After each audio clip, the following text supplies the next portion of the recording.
네, 안녕하십니까. 우리 서울시 양육자 여러분 만나서 반갑습니다. 양육 포럼의 진행을 맡게 된 세 딸의 아빠 개그맨 오지혁입니다. 감사합니다. 네, 네. 우리 2023년에요. 서울 양육 포럼이 엄청난 인기를 끌었다고 합니다. 그래서 2024 서울 양육 포럼 사회자로 이 자리에 함께 돼서 너무 영광입니다. 2024 서울 양육 포럼 주제는요. 감정에 흔들리지 않는 훈육 노하우와 양육 스트레스 관리입니다. 저도 이제 세 딸의 아빠이면서 훈육에 대한 고민이 굉장히 많습니다. 저도 딸들을 매일 이제 라이딩을 하고 오늘도 아침에 이제 라이딩을 하고 왔는데 그럴 때 이제 스트레스 많이 느끼고 하는데 그런 어려움들을 아마 여기 참석하신 양육자분들도 그런 마음이 아닐까 이렇게 생각이 듭니다. 그래서요 이번에도 많은 분들이 이제 현장의 포럼에 이제 신청해 주셨는데 아쉽게도 이제 인원이 좀 제한이 돼 있었어요. 그래가지고 이렇게 모두 모시지 못한 거 정말 죄송합니다. 근데 현장에 오신 분들은 어떻게 보면 좀 행운이 있으신 분들이에요. 아무나 이렇게 올 수 없으니까. 그래서 지금 유튜브 스트림을 통해서 온라인으로도 포럼에 참석하신 분들도 양육자분들도 지금 계십니다. 현장에 계신 분들, 온라인으로 함께하게 계신 분들 모두 육아에 관한 속 시원한 해답 들을 수 있는 좋은 시간 되길 바랍니다. 우리 사전 신청 질문으로 기질, 애착 그리고 여러 가지 양육 문제에 대한 그런 문제를 보내주셨는데요. 오늘 주제에 맞게 감정에 흔들리지 않는 훈육 노하우, 양육 스트레스의 관리에 대한 조금 초점을 맞춰서 한번 가보도록 하겠습니다.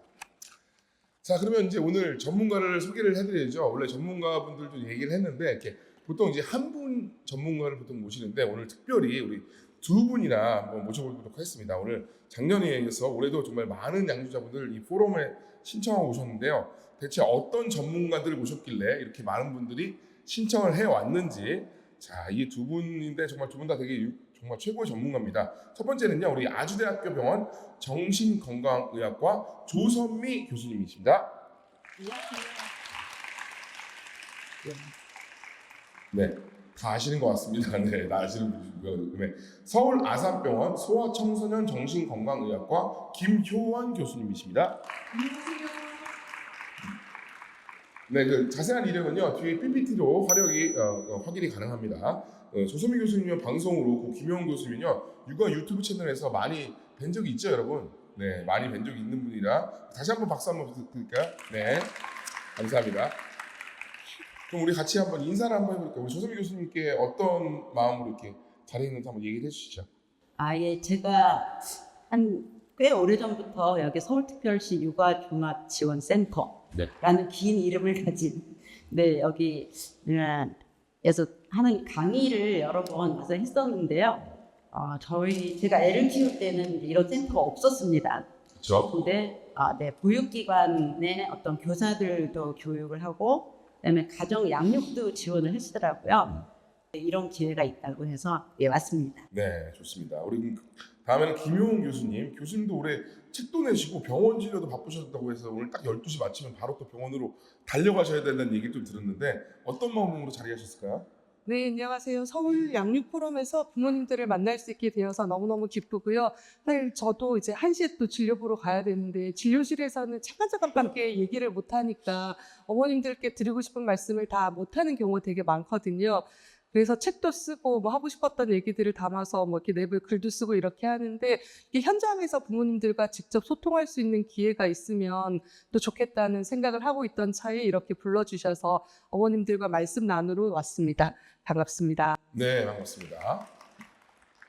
자, 우리 두 분 모셔봤으니까 두 분이서 한 분이서 이제 2시간을 해도 모자랄 정도로 바쁜 시간이기 때문에 제가 빨리 한번 달려보도록 하겠습니다. 자, 우리 훈육 노하우와 양육 스트레스 관리라는 주제의 핵심인 우리 훈육에 대해서 먼저 한번 생각해 보도록 하겠습니다. 사실 훈육이란 무엇일까요? 라고 얘기할 때 아마 여기 나온 전문가분들이 많이 질문 중 하나일 거라고 저는 생각이 듭니다. 저희 전문가분들에게도 훈육이란 무엇인가 많이 질문을 드렸던 것 같은데 오늘은 일반 양육자분들의 훈육은 무엇이라고 생각하는지 챗 GPT로 우리 연관 검색을 한번 찾아보도록 하겠습니다. 보통 이런 것들도 이야기하는 것 같아요. 자, 보면 교육, 훈련, 성장 지원, 가르침, 혼내다, 체벌, 권위, 교정, 발달 지원, 사회화, 규율, 지도, 조언 굉장히 많은데 자, 어떠세요? 연관 검색어가 굉장히 많은데 검색어 중에서 혹시 훈육의 정의를 가장 잘 나타내고 있다는 생각되는 단어가 어떤 게 있나요? 친구라니까요. 에? 어떤 체벌이요? 체벌. 깜짝 놀랐습니다. 네. 어떤 걸까요? 네. 요즘 이제 체벌에 대해서 굉장히 많은 분들이 예민하셔서 한번 마음 풀으시라고. 예, 제가 생각하는 훈육은 사회화를 시켜주는 가르침. 근데 알기만 하면 안 되고 몸에 배야 되기 때문에 훈련되어야 한다. 그래서 사회화 훈련 이제 이 두 개를 이제 가장 핵심적인 단어로 꼽았는데요. 이제 이렇게 생각하시면 될 것 같아요. 내가 우리 아이를 초등학교를 보내. 초등학교를 보내려면 한글을 띄고 가죠. 근데 한글을 띄고 가고 영어 학원에 보내려면 ABC 가서 배우나? 어쨌든 사회생활의 ABC, 사회생활의 가나다, 기본. 그러니까 네가 집에서는 이렇게 해도 되지만 어린이집 가면 혹은 유치원 가면 이건 안 돼. 하고 이제 가르쳐서 보내는 거 있잖아요. 셔틀버스에서는 일어나지 말고 뛰지 말고. 옆에 친구랑 싸우지 말고 선생님이 내릴 때 내리고 가면 뭐 이런 것들을 이제 집에서 차분히 가르쳐서 우왕좌왕하지 말고 가면 착착착 해라. 그래서 저희 이제 초등학교 갈 때도 꼭 뭐 하고 하는데 맞아요. 맨 나중에 선생님 말씀 잘 들어라. 선생님 말씀. 예. 그래서 예. 근데 이게 몸에 배야 된다는 거예요. 줄서 하면은 우왕좌왕 안 하고 그냥. 그래서 이거를 집에서 많이 배우고 갈수록 집단 생활, 사회생활이 편해집니다. 그래서 집에서 가르쳐서 사회로 내보낸다. 그런데 많이 훈련이 돼서 어렵지 않게 한다. 이렇게 얘기하시면 될 것 같아요. 사회화가 저는 제 딸 3명을 키우다 보니까 첫째 같은 경우는 그게 잘 안 됐었는데 세 딸이 있다 보니까 이제 막내는 자연스럽게 이 가정 안에서 좀 사회화가 되는 경우도 있잖아요. 근데 어떤 아이들은 아예 모르는 상태에서 이제 가는 아이들이 있고 그런 아이에 따라서 좀 다른 그런 훈육 방법이 좀 필요할 것 같긴 해요. 근데 이제 아이가 셋이라고 하셨잖아요. 네. 근데 첫째가 경험하는 사회랑 막내가 경험하는 사회는 다릅니다. 첫째는 3인 사회, 막내는 5인 사회. 그렇죠. 예, 그래서 사회의 성격을 훨씬 더 많이 띠죠. 그렇죠. 이제 막내는 언니들이 뭐 혼나나 보고, 네. 뭐 하면 칭찬받나 보고 빨리 배우고. 기출빵이라고. 예. 근데 이제 그 중에 저거는 피해갈 수 있네. 이걸 먼저 배우면 또 말을 안 듣죠. 이게 이제 부모의 역할도 굉장히 필요합니다. 그래서 이제 모델이 있을 경우에는 훨씬 아이들이 빨리 사회화가 되는 거. 근데 이게 물론 첫째, 둘째, 셋째도 있지만 성향에 따라서 다른 것도 있는 것 같아요. 네, 그런 경우도 굉장히 많은 것 같습니다. 훈육의 정의에 대해서 설명해 주셨는데요. 그러면 오늘 양육포럼 시간에는 효과적인 전달을 위해서 6하 원칙에 근거해서 얘기를 한번 나눠보도록 하겠습니다. 방금 이야기해 주신 무엇을에 대한 훈육의 정의를 얘기를 했는데 그렇다면 훈육을 왜 해야 되는지의 목적에 대해서 한번 이야기를 해보도록 하겠습니다. 이번에는 김용훈 교수님께서 교수님이 생각하시는 훈육의 정의를 왜 해야 되는지 목적과 연결해서 한번 말씀해 주시면 감사할 것 같습니다. 네, 이제 여기 와 계시는 부모님들이 이제 다 아이를 키우고 계실 텐데요. 저는 부모의 역할은 아이를 잘 돌보는 것뿐만 아니라 아이가 자기 자신을 잘 조절할 수 있는 능력을 키우도록 하는 것, 더불어서 다른 사람과 더불어 살아가는 법을 배우도록 하는 것이라고 생각을 하거든요. 그래서 아이가 자기가 스스로를 좀 조절하고 다른 사람과 더불어서 사회 규범을 지키면서 살아가도록 가르치는 것이 훈육이라고 생각을 하고요.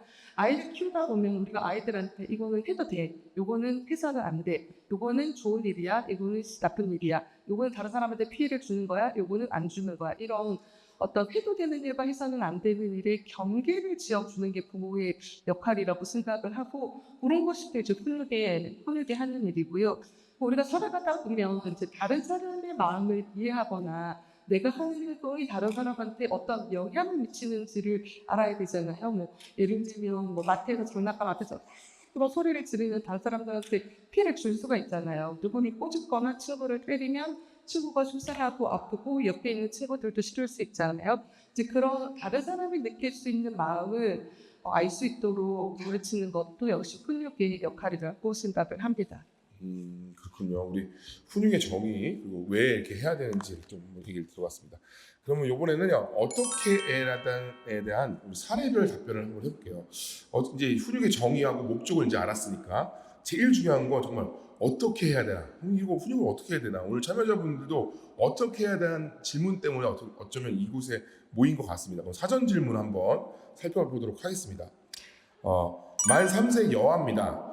훈육을 어느 정도 선에서 가르칠지, 절대 해서는 안 되는 행동, 때리는 행위 등 훈육을 하는데 좋은 습관 들이기를 예를 들면 아침에 일찍 일어나서 스스로 준비하기 등 지금도 해도 되는 건지 궁금합니다. 감정을 싫지 않고 훈육하는 효과적인 방법이 있는 건지, 나도 모르게 한숨을 쉬거나 눈을 부릅뜨는 일 등 모종의 협박 같은 제스처를 취하게 되는데 자제하는 방법도 궁금합니다라고 얘기했고요. 만 3세 여아의 부모님입니다. 일관적인 양육 태도가 중요하다고 하지만 그게 쉽지 않아요. 어떤 범위까지 허용하고 훈육해야 되는지 가이드라인이 있으면 참 좋겠다는 생각이 들어요. 또 한 분은 만 4세 남아입니다. 훈육해야 될 것, 너그러워해야 할 것에 대한 경계가 굉장히 어렵고 감정을 빼고 훈육하지 못한다는 느낌이 죄책감이 듭니다. 어떻게 하는 것이 잘하는 훈육이라는 건지 방법과 경계를 배우고 싶습니다라고 이렇게 나왔는데요. 조선미 교수님에게 한번 얘기를 들어보고 싶어요. 사례를 보면요, 작성해 주신 부모님들이 정말 답답한 상황이 굉장히 많은 것 같아요. 근데 훈육해야 될 것과 그걸 구분하는 기준이 있을까? 아니면 또 어디까지 허용해야 될지를 모르시는 분들이 굉장히 많은 것 같은데 그 기준을 좀 이렇게 명확하게 얘기를 해주시면 더 좋을 것 같습니다. 네, 요즘 아이를 키우는 부모님들은 훈육 매뉴얼이 있다고 생각하시는 것 같아요. 이게 그렇게 말씀해요. 근데 그걸 나만 못 찾은 것 같아. 딴 사람은 잘하는 것 같은데. 실제로 키운다고 하더라고요. 예, 근데 이제 이렇게 책이 또 다 다릅니다. 책을 너무 많이 보시지는 말고요. 훈육은 저는 이제 뭐 제가 아이들을 키울 때 그런 책 같은 건 없었습니다. 그래서 제가 애를 데리고 갔는데 이를테면 그 비슷한 또래 아이들을 쭉 보고 저 정도면 되겠다. 이제 이걸 기준으로 했고요. 그다음에 이제 어린이집이나 유치원에서 이제 선생님이 오면 신발장에 넣고 가방에다 넣고 밥 먹을 때는 이렇게 앉아서 먹고 이제 이런 것들. 왜냐면 이거 사회화잖아요. 그 사회화기 때문에 사회가 요구하는 그 나이의 행동. 그래서 연령을 많이 고려하셔야 됩니다. 연령을 많이 고려하시는데 여기서 굉장히 여러분들이 오해하는 게 있어요. 스스로는 안 됩니다. 자, 근데 미성년이 만 18세까지인데 18세에 인간의 가장 고급한 정도의 관리 기능이 완성되거든요. 스스로는 그게 완성이 돼야 돼요. 그 중3까지는 시켜서 합니다. 시켰는데 해. 굉장히 훌륭한 겁니다. 근데 조그만 애들은 2번, 3번 안에 해. 이러면 여러분들 이제 훈육을 굉장히 잘하신 거예요. 그래서 스스로 하는 건 스스로가 아니고요. 자동적으로 하는 건 있을 수 있어요. 하다 보니까 엄마가 맨날 그러면 씻어 이러니까 이제 콩마에서 쫙 들어오다가 오른쪽으로 꺾어서 목욕탕에 가면 이거는 자동적으로 하는 겁니다. 스스로는 아니에요. 스스로는 생각했었는데 이 앞에나 수업을 너무 못하는데 수업 공부를 좀 열심히 스스로 해야겠어. 요거는 고등학교 때 고1 넘어야 됩니다. 스스로는 절대 안 된다는 거죠. 그러니까 시켜서 하다가 자동적으로 한다. 그러니까 이제 스스로는 자동화를 시킨다는 거고요. 그다음에 이제 감정을 싫지 않고 훈육하는 효과적인 방법이라고 하셨는데, 감정은 지금 이제 화내지 않다는 거죠. 네, 감정 이제 화내면 안 된다. 뭐 이런 것들이 거의 요즘은 이제 종교적 신념인 것 같아요. 거의. 예, 근데 어떻게 사람이 화를 안 내고 살아요? 그렇죠. 화를 낼 수밖에 없죠. 그리고 이제 좋은 마음으로 양치해야지. 자, 엄마랑 양치하기로 약속했잖아. 우리 누구누구 약속을 잘 지키지. 이제 이렇게 다양하게 시도하는데 이게 이렇게 반복될수록 거기에 따라서 분노가 올라갑니다. 그라데이션으로 분노가 이렇게 막 올라가죠. 그래서 저는 화를 안 내고 시키는 방법이 일단 3번 안에 끝내야 돼요. 3번 안에. 3번 안에. 근데 이제 양치하자 이런 건 사실 이제 별로 그렇게 양치해야지 이런 마음을 만들진 않아요. 근데 이제 감정을 뺀다 이런 건 괜찮은데 양치를 하게끔 해야 되잖아요. 이제 영향력을 미쳐야 됩니다. 영향을. 자, 엄마가 양치하려는데 양치를 해야 될 것 같아. 제가 어떻게 하면 될까요? 저는 이제 치과 갔던 얘기를 합니다. 너 그때 치과 갔잖아. 그때 엄청 아팠지. 만약 이 양치를 하지 않으면 또 그거보다 더 아픈 고통이 너한테 올 수 있어. 그거는 한 저는 이렇게 얘기합니다. 신경 전기까지만 되고요. 여러분들은 감정 대신 의지를 담아야 돼요. 의지. 자, 엄마는 너를 지금 꼭 양치를 하게끔 만들 거야 하는 의지요. 너 지금 아니라, 너 양치하게. 그래서 이제 우리 애들은 저한테 이제 단호박과 집요함의 결합체라 그래요. 일단 말을 꺼내면 집요하게 시킵니다. 양치해야지. 일어나. 양치할 때 일어나. 목욕탕. 그리고 이제 목욕탕 일단 데리고 가면 웬만하면 하지 않나요? 근데 이제 하던 걸 멈추고 가는 게 이제 제일 관건인데 하던 거 멈춰. 근데 엄마 5분만 이제 이거를 들어주면 이제 그 다음에 점점 길어집니다. 하던 거 놓고 그러니까 이제 여러분들 눈치는 좀 있어야 돼요. 얘가 너무 재밌게 하는데 그만해 이렇게 하면은 이제 반발을 해요. 이렇게 봐서 요거 끝나면 이제 한 번 정도 이제 원익을 하는 거예요. 자, 그거 끝나고 양치하는 거야. 끝나면 자, 일어나. 양치하자. 목욕탕. 그래서 저 이거를 빨리 하셔야 돼요. 자, 네가 양치를 해야 되는데 안 하면 이렇게 하면 애들은 그런 마음의 준비를 해요. 어떤 준비? 설득당하지 않을 준비. 짧게 빠르게 진행시켜야 돼요. 길게 할 수 없다. 그리고 이제 설득을 하면 이제 논리가 되시잖아요. 그렇죠. 근데 논리로 하는 게 아니에요. 그냥 뭐 이게 맞으니까 해가 아니고요. 이건 해야 되는 거야. 해야 되는 거. 그래서 양치해야지 목욕탕 가자. 근데 이 사이에 애가 꼬투리 잡을 건 없어요. 그러니까 하기 싫다고 하는 것보다 안 해야 돼. 그래서 빨리 가셔야 돼. 애들은 굉장히 그 집중력이라는 게 짧기 때문에 앞에 이렇게 얘기하면 이제 이렇게 하면서 뭐 이렇게 됩니다. 빨리 해라고 이렇게 하는 게 오히려 더 좋다. 알겠습니다. 그럼 다음 우리 김용훈 교수님한테 한번 질문할게요. 교수님께서도 훈육 방법이나 이 경계에 대해서 한번 설명을 해줄 수 있을까요? 네. 그냥 화내는 얘기를 하셨는데요. 사실 이제 우리가 훈육을 할 때는 단호하게 해야 돼. 그런 말을 많이 하잖아요. 근데 이제 부모님들이 단호하게를 약간 화내거나 소리 지르는 거로 생각하는 경우가 많아요. 근데 화내거나 무섭게 하는 거는 되게 쉬운 방법이에요. 그거는 뭐 빠르게 움직이는 애들도 있고 그렇게 하면 또 나도 그게 쉽기 때문에 그렇게 하는 거거든요. 근데 화내는 것보다 더 어려운 게 뭐냐면요. 끝까지 하는 거예요. 끝까지 일관되게 끝까지 하는 거거든요. 화를 내는 게 무서운 게 안 좋은 점은 제가 생각하기에는 뭐냐면 애들은 지가 화를 뭘 잘못했잖아요. 나 진짜 안 했어. 근데 지는 거기서 막 핸드폰 게임하고 계속 있었어. 근데 엄마가 화를 냈잖아요. 그러면 지가 잘못한 건 생각 안 하고 그러자 소리 질렀어. 그만 생각하는 경우가 많고 또 어떤 경우에는 나를 잘못했지만 아빠가 나한테 소리 질렀으니까 다 끝났어. 난 벌 다 받았어. 쌤쌤이야. 약간 이렇게 생각하고 그 다음에 내가 뭘 잘못했는지는 생각해 보지 않는 경우가 많거든요. 이제 그런 게 사실 우리 뇌의 구조상 이제 소리 지르고 이런 건 이제 변형계를 생각하는 방법이고 차분하게 얘기하는 거는 생각하는 뇌로 생각하도록 하는 방법이라서 그런 거고요. 또 훈육할 때 중요한 것 중에 하나가 끝까지 하는 거. 안 된다고 했으면 안 되는 거. 뭐 마트에서 장난감 앞에서 들어놓아서 난리를 치면 아무리 난리를 쳐도 끝까지 하는 거.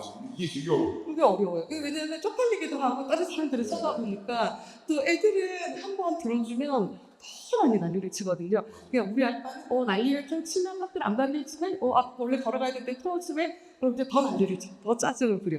그러면은 다음번에도 또 그런 적을. 그러니까 그냥 우리 엄마가 절대 가야 된다 그러면 무조건 가야 돼. 우리 엄마가 안 사준다 그러면 아무리 난리를 쳐도 안 돼. 그냥 끝이야. 우리 엄마가 핸드폰 꺼야 된다 하면 그냥 꺼야 돼. 저희 생각나는 게 첫째가 진짜 카시트에 안 앉으려고 정말 가는 내내 한 2시간 동안 울었는데 저희 와이프 절대 그걸 안 내주더라고요. 카시트를 무조건 하는데 그래서 우리 와이프 독하다. 저는 그렇게 생각을 했는데 만약에 거기 꺾였으면은 더 이제 그쵸 1시간 반 버텼는데 꺾였다. 그러면 그다음부터 2시간까지 걔가 안 꺾이는 거잖아요. 네. 다음번에 편한 거지. 지금 좀 고생하지. 그렇죠, 맞아요. 첫 번째 무조건 꺾어야 됩니다. 그거는. 근데 꺾을 때 화 안 내고 차분함 유지하는 게 중요한데 참 어렵죠. 네. 키우는 게 다 없습니다. 네, 그리고 한 가지 더 말하고 싶은 건 이제 우리가 애들한테 훈육을 할 때 한꺼번에 너무 많이 말하면 안 돼. 경계라는 말을 주셔서 그런데 약간의 전략, 계획이 필요하다고 생각이 들어요. 왜냐면 제가 엄마들한테 많이 얘기하는 게 우리 애가 붙였으면 좋겠는 행동을 다 적어오세요. 전 진짜 바쁘니까 다 적어오세요 이러거든요. 그럼 엄마들이 막 200개씩 적어오세요. 근데 실제로 한번 재보세요. 내가 오늘 우리 애한테 밥 먹고 집에 가서 잘 때까지 잔소리하는 거를 가지수를 재보면 진짜 70개, 80개 되거든요. 근데 우리가 그러잖아요. 우리가 저기 사회자님한테 이거 고쳐주시고 저거 고쳐주시고 그렇게 70개 말하면 못할 것 같잖아요.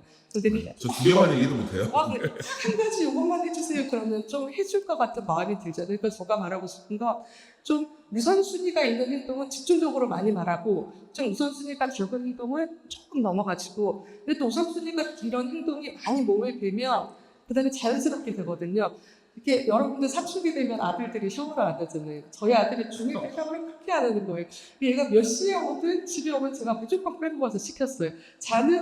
이미 누운 애를 제가 팔짱 끼고 끌고 가서 시켰어요. 근데 지금은 이제 중 고2인데 한 그렇게 하고 한 6개월 정도부터는 샤워를 안 하면 지가 찝찝해서 못 자요. 맞아. 그렇게 될 때까지 그래서 좀 중요한 거부터 선택적으로 그 다음에 끝나고 나면 눈을 배면 다음 거 이렇게 해보시면 좋을 것 같습니다. 네, 너무 이제 구체적인 또 이렇게 대답을 해주셔서 너무 감사한데요.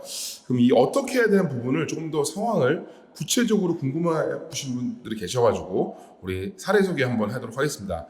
만 1세의 남아입니다. 밥 먹을 때 식탁에서 앉아서 먹는 것이 규칙입니다. 하지만 아이는 한 입 먹고 돌아다니기, 입에 물고 돌아다니기, 스스로 떠먹지 않기, 밥 안 먹고 놀기 등 식사를 지연시키는 행동들을 많이 합니다. 유튜브에서 관련 솔루션 영상들을 많이 찾아보고 시도해봤지만 제자리 걸음입니다. 열심히 차려준 식탁 앞에서 식사 외에 다른 행동을 하면 너무 화가 납니다. 라고 얘기했고요. 만 3세의 남아입니다. 아이가 고집 부릴 때 화내지 않고 침착하게 이야기하기 어려울 때가 많습니다. 특히 매일 아침 등원 전쟁처럼요. 등원 버스를 놓치지 않기 위해 두 아이를 준비시키고 나가야 할 제한적인 상황에서 지시와 명령, 짜증과 화를 내며 다그치는 일이 매일이 스트레스가 되고 상황이 종료되면 또 죄책감도 듭니다. 자기 전에 샤워나 양치하는 것도 매일 실랑이를 하다 보면 너무 지칩니다. 이런 아까 현실적인 얘기를 했고요. 또 만 5세의 남아입니다. 생활 습관을 바로 잡아주려고 아무리 규칙적으로 하루 일과를 맞추어도 생활시키는데도 습관 형성이 잘 되지 않습니다. 다른 문제도 아니고 매일매일 당연히 해야 될 식사와 저녁에 잠드는 문제로 매일 스트레스 받아서 너무 힘듭니다. 밥 먹을 때는 자꾸 다른 걸 하려고 하고 밥 먹을 때 집중하지 않아요. 얘기하면 알겠다고 하지만 바로 또 장난감을 만진다거나 자세가 또 흐트러지며 눕는다거나 제한 시간을 줘도 씻는 게 어렵다면서 시간을 다 흘려보내고 맙니다. 이렇게 먹기 싫은 건 아니더라고요. 먹여주면 또 다 잘 먹습니다. 밤에 자는 시간을 정해두고 재우려는 자는 척도 해봤지만 너무 놀고 싶어서 잠들기 싫다면 매일 밤 전쟁입니다. 결국에는 혼도 내고 소리를 높여 잠들고 혼내서 재운 날도 저도 마음이 좋지 않습니다. 이런 것이 계속 악순환이 계속 있다 보니까 저도 너무 지치네요. 가장 기본이 되는 식사와 수면 문제 꼭 바로잡고 싶어요 라고 얘기 나왔습니다. 우리 김용훈 교수님께 다시 한번 좀 물어볼게요. 이런 일이 너무 많잖아요. 근데 매 식사 시간, 아침 등원 시간 신랑이 굉장히 많이 하는데 저도 뭐 오늘 아까 아침에 얘기했는데 이런 상황에서 어떻게 해야 될까요? 마냥 기다리기도 좀 그렇고 그래서 또 저도 계속 누워있다가 제가 빨리 해! 한번 하면 이제 그때 빡짝 일어나더라고요. 그 전까지는 안 일어났다가. 그래서 꼭 화를 내는 게 마지막 고르긴 하지만 꼭 그거를 쓰게 되더라고요. 근데 이거 어떻게 해야 될지 좀 이렇게 좀 얘기를 해주시면. 네. 왜 집중마다 제일 힘든 시간은 다 똑같아요. 아침 시간, 잠자기 전에, 그다음에 밥 먹는 시간. 이 세 가지가 다 힘든 것 같아요. 근데 이거는 약간 일상생활의 어떤 습관이 되도록 아까 선생님이 자동화된 반응 이런 말씀하셨는데 몸에 배워서 이제 우리가 요즘에 루틴이라는 말을 많이 쓰잖아요. 루틴이 되도록 하는 게 중요한 거거든요. 뭐 잠자는 시간이다 그러면 잠자는 시간은 1번 양치질, 뭐 2번 세수, 3번 샤워, 뭐 4번 잠옷 입기, 5번 엄마한테 뽀뽀하기, 6번 침대 들어가기 이런 식으로 1, 2, 3, 4, 5를 붙여서 1번, 2번, 3번, 4번, 5번을 좀 습관적으로 계속 순서대로 가르치는 게 좋아요. 요즘에는 그런 사이트들에서 만들어줘서 욕실에 가서 1번, 2번, 3번, 4번, 5번 예쁜 그림이나 글씨로 붙일 수 있는 그런 것들도 많이 있거든요. 그래서 그런 거를 하는 게 좋고, 그래서 1번을 하면 자동으로 6번까지 일어나게 하는 그런 걸 이제 저희가 체인처럼 일어나게 한다 이런 말을 하는데, 그런 패턴을 만드는 게 중요하고요. 근데 또 이런 얘기를 들으시면 그 첫 번째 것도 안 하는데 어떻게 해요? 이런 말씀을 하실 것 같은데, 하나씩 눈을 되게 가르쳐야 돼요. 아까 이제 조선욱 교수님께서 양치질 얘기를 하셨는데,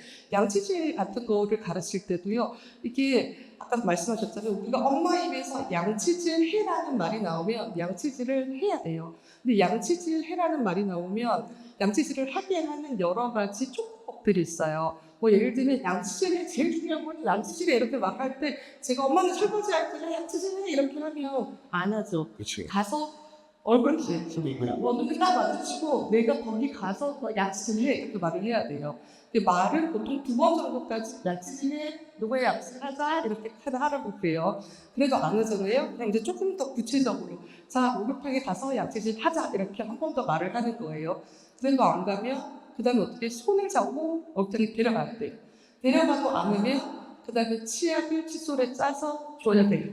근데 양치질 하자 그래도 안 오면 양치질을 시켜주는 한이 있더라도 또 엄마 입에서 나오면 끝을 봐야 돼. 그래서 엄마 입에서 나온 이 모든 과정이 굉장히 빠르게 일어나야 되거든요. 몇 분 안에. 그래서 우리 엄마 입에서 양치질 하자가 나오면 양치질이 일어나야 되니까. 네네. 그거를 아주 어릴 때부터 가르쳐야 그게 이제 습관이 되는 거죠. 근데 뭐 이런 게 한꺼번에 10개는 아까, 100개는 아까 말했지만 못하지만 이런 게 한 2-3가지면 애들이 한다는 거죠. 그래서 그거를 몇 달에 걸쳐서 완전히 몸을 뱉게 해서 양치질 하자 하면 1번, 2번 이렇게 쫙 가도록 그렇게 하는 게 습관이 되도록, 루틴이 되도록 하는 게 중요합니다. 아, 정말 이 습관이 되는 거 하나하나 가르쳐야 된다는 게, 특히 전지 여자 아이들만 키우다 보니까 남자아이하고 여자아이가 조금 다른 성향도 있을 것 같아요. 특히 남자아이들이 조금 더 이제 산만해서 좀 안 하는 경우가 좀 있잖아요. 그 아이에 따라서 어떻게 좀 다를까요? 근데 남자아이들은 여자아이들하고 다른 점은 더 말을 짧게 하고 더 빨리 행동을 일어나게 해야 돼요.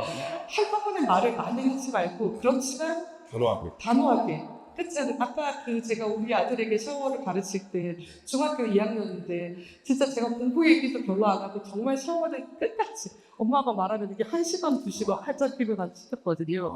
네, 진짜 샤워를 이렇게 중학생, 고등학생 아이들. 지금 고등학생인데 그때부터 지금 알아서 잘합니다. 네, 정말 대단합니다. 아, 그러면 어떻게 또 육아를 훈육을 해야 될지 또 2가지 또 사례를 한번 보도록 하겠습니다. 만 5세 남아입니다. 제가 전화하거나 어른들이 이야기 중일 때, 이거 진짜 공감돼요. 아이가 하고 싶은 말이 있으면 참지 못합니다. 자기 말을 들어달라고 소리 지르고 대화하지 말라고 하는데 그러면 안 된다고 해도 잘 안 고쳐져요. 상황에 상관없이 자기가 하고 싶은 걸 해야 되는 아이는 어쩌죠? 만 1세 여아입니다. 말을 알아듣고 대화가 되면 고집과 떼부림이 나아진다고 해서 기대했는데 점점 더 자기 주장이 거세집니다. 네, 예로 길을 가다가 응가를 했는데 불편해서 당장 벗으라고 하면, 응가해서 엉덩이가 불편해? 집에 가서 바로 갈아줄게. 얼른 가자. 여기서는 갈아줄 수가 없어. 집에 가서 갈아야 하면은 지금 당장 불편함에 있는 아이는 지금 해결해달라고 떼를 쓰고 울어버려서 진을 다 뺍니다. 여러 가지 방법을 통해서 많이 나아지고 있지만 고쳐지지 않고 한 번씩 크게 울어버려서 어떻게 알려줘야 될지, 훈육할 때 목소리 톤과 표정을 어떻게 해야 될지 엄마의 권위를 갖고 싶은데 참 어렵습니다. 이렇게 얘기가 나왔는데, 이번에는 우리 조선미 교수님께서 대답을 해주시고, 요즘 아이들이 정말 이게 많다고 들었어요. 마음만 읽어주고 행동이 통제가 안 돼서 그렇다고 하는데요. 이럴 때는 어떻게 훈육을 해야 될지 좀 얘기를 해주시죠. 제가 이 사례를 보고 여러분한테 오늘 굉장히 중요한 훈육의 핵심 개념을 좀 이제 알려드려야 될 것 같아요. 네. 훈육의 핵심은 순응입니다. 순응은 내가 처해 있는 환경, 어떤 체계의 어떤 규칙, 질서에 맞춰서 적응하는 거거든요. 그러니까 내가 집에 있으면 집의 질서나 체계에 맞추는 것, 그러니까 순응, 복종 아니고 순응. 학교에 딱 갔더니, 아니면 내가 사회생활을 딱 시작했는데 여기는 8시까지 안 오면 아주 혼나.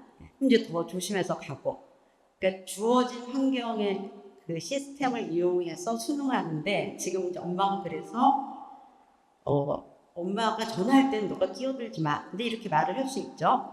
근데 평소에는 이제 부모님들이 서로 얘기할 때 얘가 끼어들면 왜 이렇게 되거든요. 엄마 아빠 얘기하는데 엄마 뭐 어딨어? 그러면은 그 거기 있어. 이렇게 되면 얘는 아무 때나 자기가 엄마한테 말하고 싶을 때 말해도 된다고 생각합니다. 그러니까 전화할 때도 똑같은 거죠. 근데 이제 우리가 평소에 엄마 아빠 얘기하다가 사실은 그냥 편하게 얘기해서 얘가 말을 하게끔 할 수도 있어요. 근데 이 상황이 달라요. 근데 이제 이걸 다 일일이 알려줄 수는 없습니다. 그러니까 전화할 때는 안 되고 뭐 할 때는 되고 뭐 이렇게 되면 애가 된다 그랬잖아 이제 이렇게 되거든요. 그리고 어떤 상황에서 우리가 얘한테 이제 시켜야 되는 행동이 굉장히 다릅니다. 그래서 그거를 다 합쳐서 그냥 부모의 지시라고 생각하시면 돼요. 자, 뭐냐면은, 자, 이땐 이렇게 해야 돼, 이땐 이렇게 해야 돼, 이땐 이렇게 해야 돼를 일일이 가르칠 수는 없어요. 근데 이제 미성년의 정의는 장기적으로 자기한테 뭐가 좋은지를 아직 판단할 수 없는 나이입니다. 그러니까 네가 양치를 하기 싫어해. 그럼 얘가 원하는 걸 해주면 이제 양치를 안 하면 좋겠죠? 그럼 이제 장기적으로 얘가 썩습니다. 근데 애들은 그걸 모르기 때문에 양치하기를 싫어하는 거죠. 그러니까 네가 아무리 싫어도 엄마가 이러이러한 거를 알고 너를 시키는 거기 때문에 넌 이걸 해야 되거든요. 근데 이제 어리면 어릴수록 지켜야 될 게 문둥그려서 하나여야 돼요. 하나. 너무 많으면 안 된다는 거죠? 네. 너무 많으면 안 된다는 거죠? 헷갈리면. 그냥 학교 가면은 선생님 말씀을 들어. 이런 거죠. 왜냐면 선생님이 너한테 뭐 하라 할 때 뭐 하고 뭐 하라 할 때 뭐 하고 이렇게 하면은 할 수가 없어요. 그렇죠. 그냥 교실에서는 선생님이 아이들을 통제해요. 그러니까 모든 아이들이 지켜야 될 규칙을 알려주는 거죠. 근데 집에서는 부모님이 그 역할을 해야 된다는 거죠. 그러니까 끼어들지 말리지가 아니라 자 지금 그만 말해 기다려. 그래서 엄마가 지시하는 쪽으로 말을 할 때 아빠가 제재하는 말을 할 때 들어야 된다는 걸 훈련해야 돼요. 그러니까 누가 어른들 전화하는데 끼어들어 뭐 이렇게 해봤자 평소에 얘가 계속 끼어들게 해주면 이건 되게 불합리한 지시가 되는 거예요. 그러니까 끼어들 때 끼어들고 옆에서 끼어들면서 하지 마. 그리고 앞으로는 이거 할 때 하지 않는 거야 할 때 얘가 생각을 하지 않고 엄마가 이렇게 말하는 거 하고 듣게끔 그렇게 순응해야 돼. 엄마가 하는 거는 규칙이고 지켜야 돼. 그다음에 이제 아이들이 점점 이제 인지 발달이 되고 어떤 자기 생각이 있으면 약간 불만을 말할 수 있어요. 왜 나는 말을 못하게? 이렇게 말을 하는 건 좋은데 이제 상황이 있어. 이때는 좀 정리를 해주시면 됩니다. 그래서 어리면 어릴수록 지시를 엄마가 하는 말로 그냥 하고 디테일하게 해주시면 그게 되게 어려우신 것 같아요. 하나.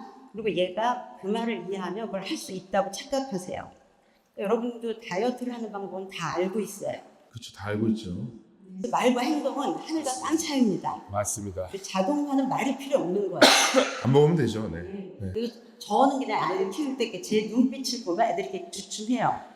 그리고 그 다음에 자 이거 이렇게 해. 그러니까 딱 눈빛이 아닌데 하면은 이제 그때 이게 딱 제 말을 들을 준비를 하거든요. 그래서 수능이 핵심이에요. 수능은 내가 주어진 환경에 적응하기 위해서 거기에 있는 규칙을 습득한다는데 집 다르고 어린이집 다르고 학교 다르고 군대 다르고 사회 다릅니다. 이걸 다 하나씩 다 배우는 게 아니라 들어가서 그걸 알려주는 사람의 그렇죠. 그다음에 이제 두 번째 사례는 근데 감각에 대한 거거든요. 어머나 뭐 여기가 촉촉해, 여기가 까실까실해. 기저귀에 똥을 싸서 불쾌해 이거잖아요, 지금. 맞아요. 엄마 똥 묻은 차 다니라고 이런 거잖아요. 근데 이건 고집이 아니라 감각의 문제예요. 감각이 불편해. 그래서 애들하고 최대한 마찰을 줄이기 위해서는 감각은 빨리 인정해 주셔야 돼요. 이렇게 저는 등에 까실까실한 거 꼭 떼야 되고 속옷은 어떤 경우에 뒤집어 입어요. 이 솔기가 몸에 닿으면 불편해서. 그래서 우리 남편이 왜 이렇게 까탈을 부려 예민하게? 너의 피부와 나의 피부가 다른 겁니다. 너의 우승함과 나의 섬세함에 대해서 비난하면 안 돼요. 그렇죠. 예, 이 아이는 이게 너무 지금 당장 불편하거든요. 근데 1세는 참는 능력이 없어요. 그러니까 엄마가 자근자근 얘기하기보다는 얼른 들고 안아서 알아서 엄마가 해줄게 하고 적어도 서둘러야지 엄마에게 차분하게 얘기하면 아이는 이 문제가 해결이 안 되나 보네? 그래갖고 더 울게 돼요. 그래서 감각의 문제는 어느 시기까지는 그냥 인정을 해줘야 돼요. 예, 수용해주고 떼주고 예, 고무줄바지 입히고 그러시면 됩니다. 맞습니다.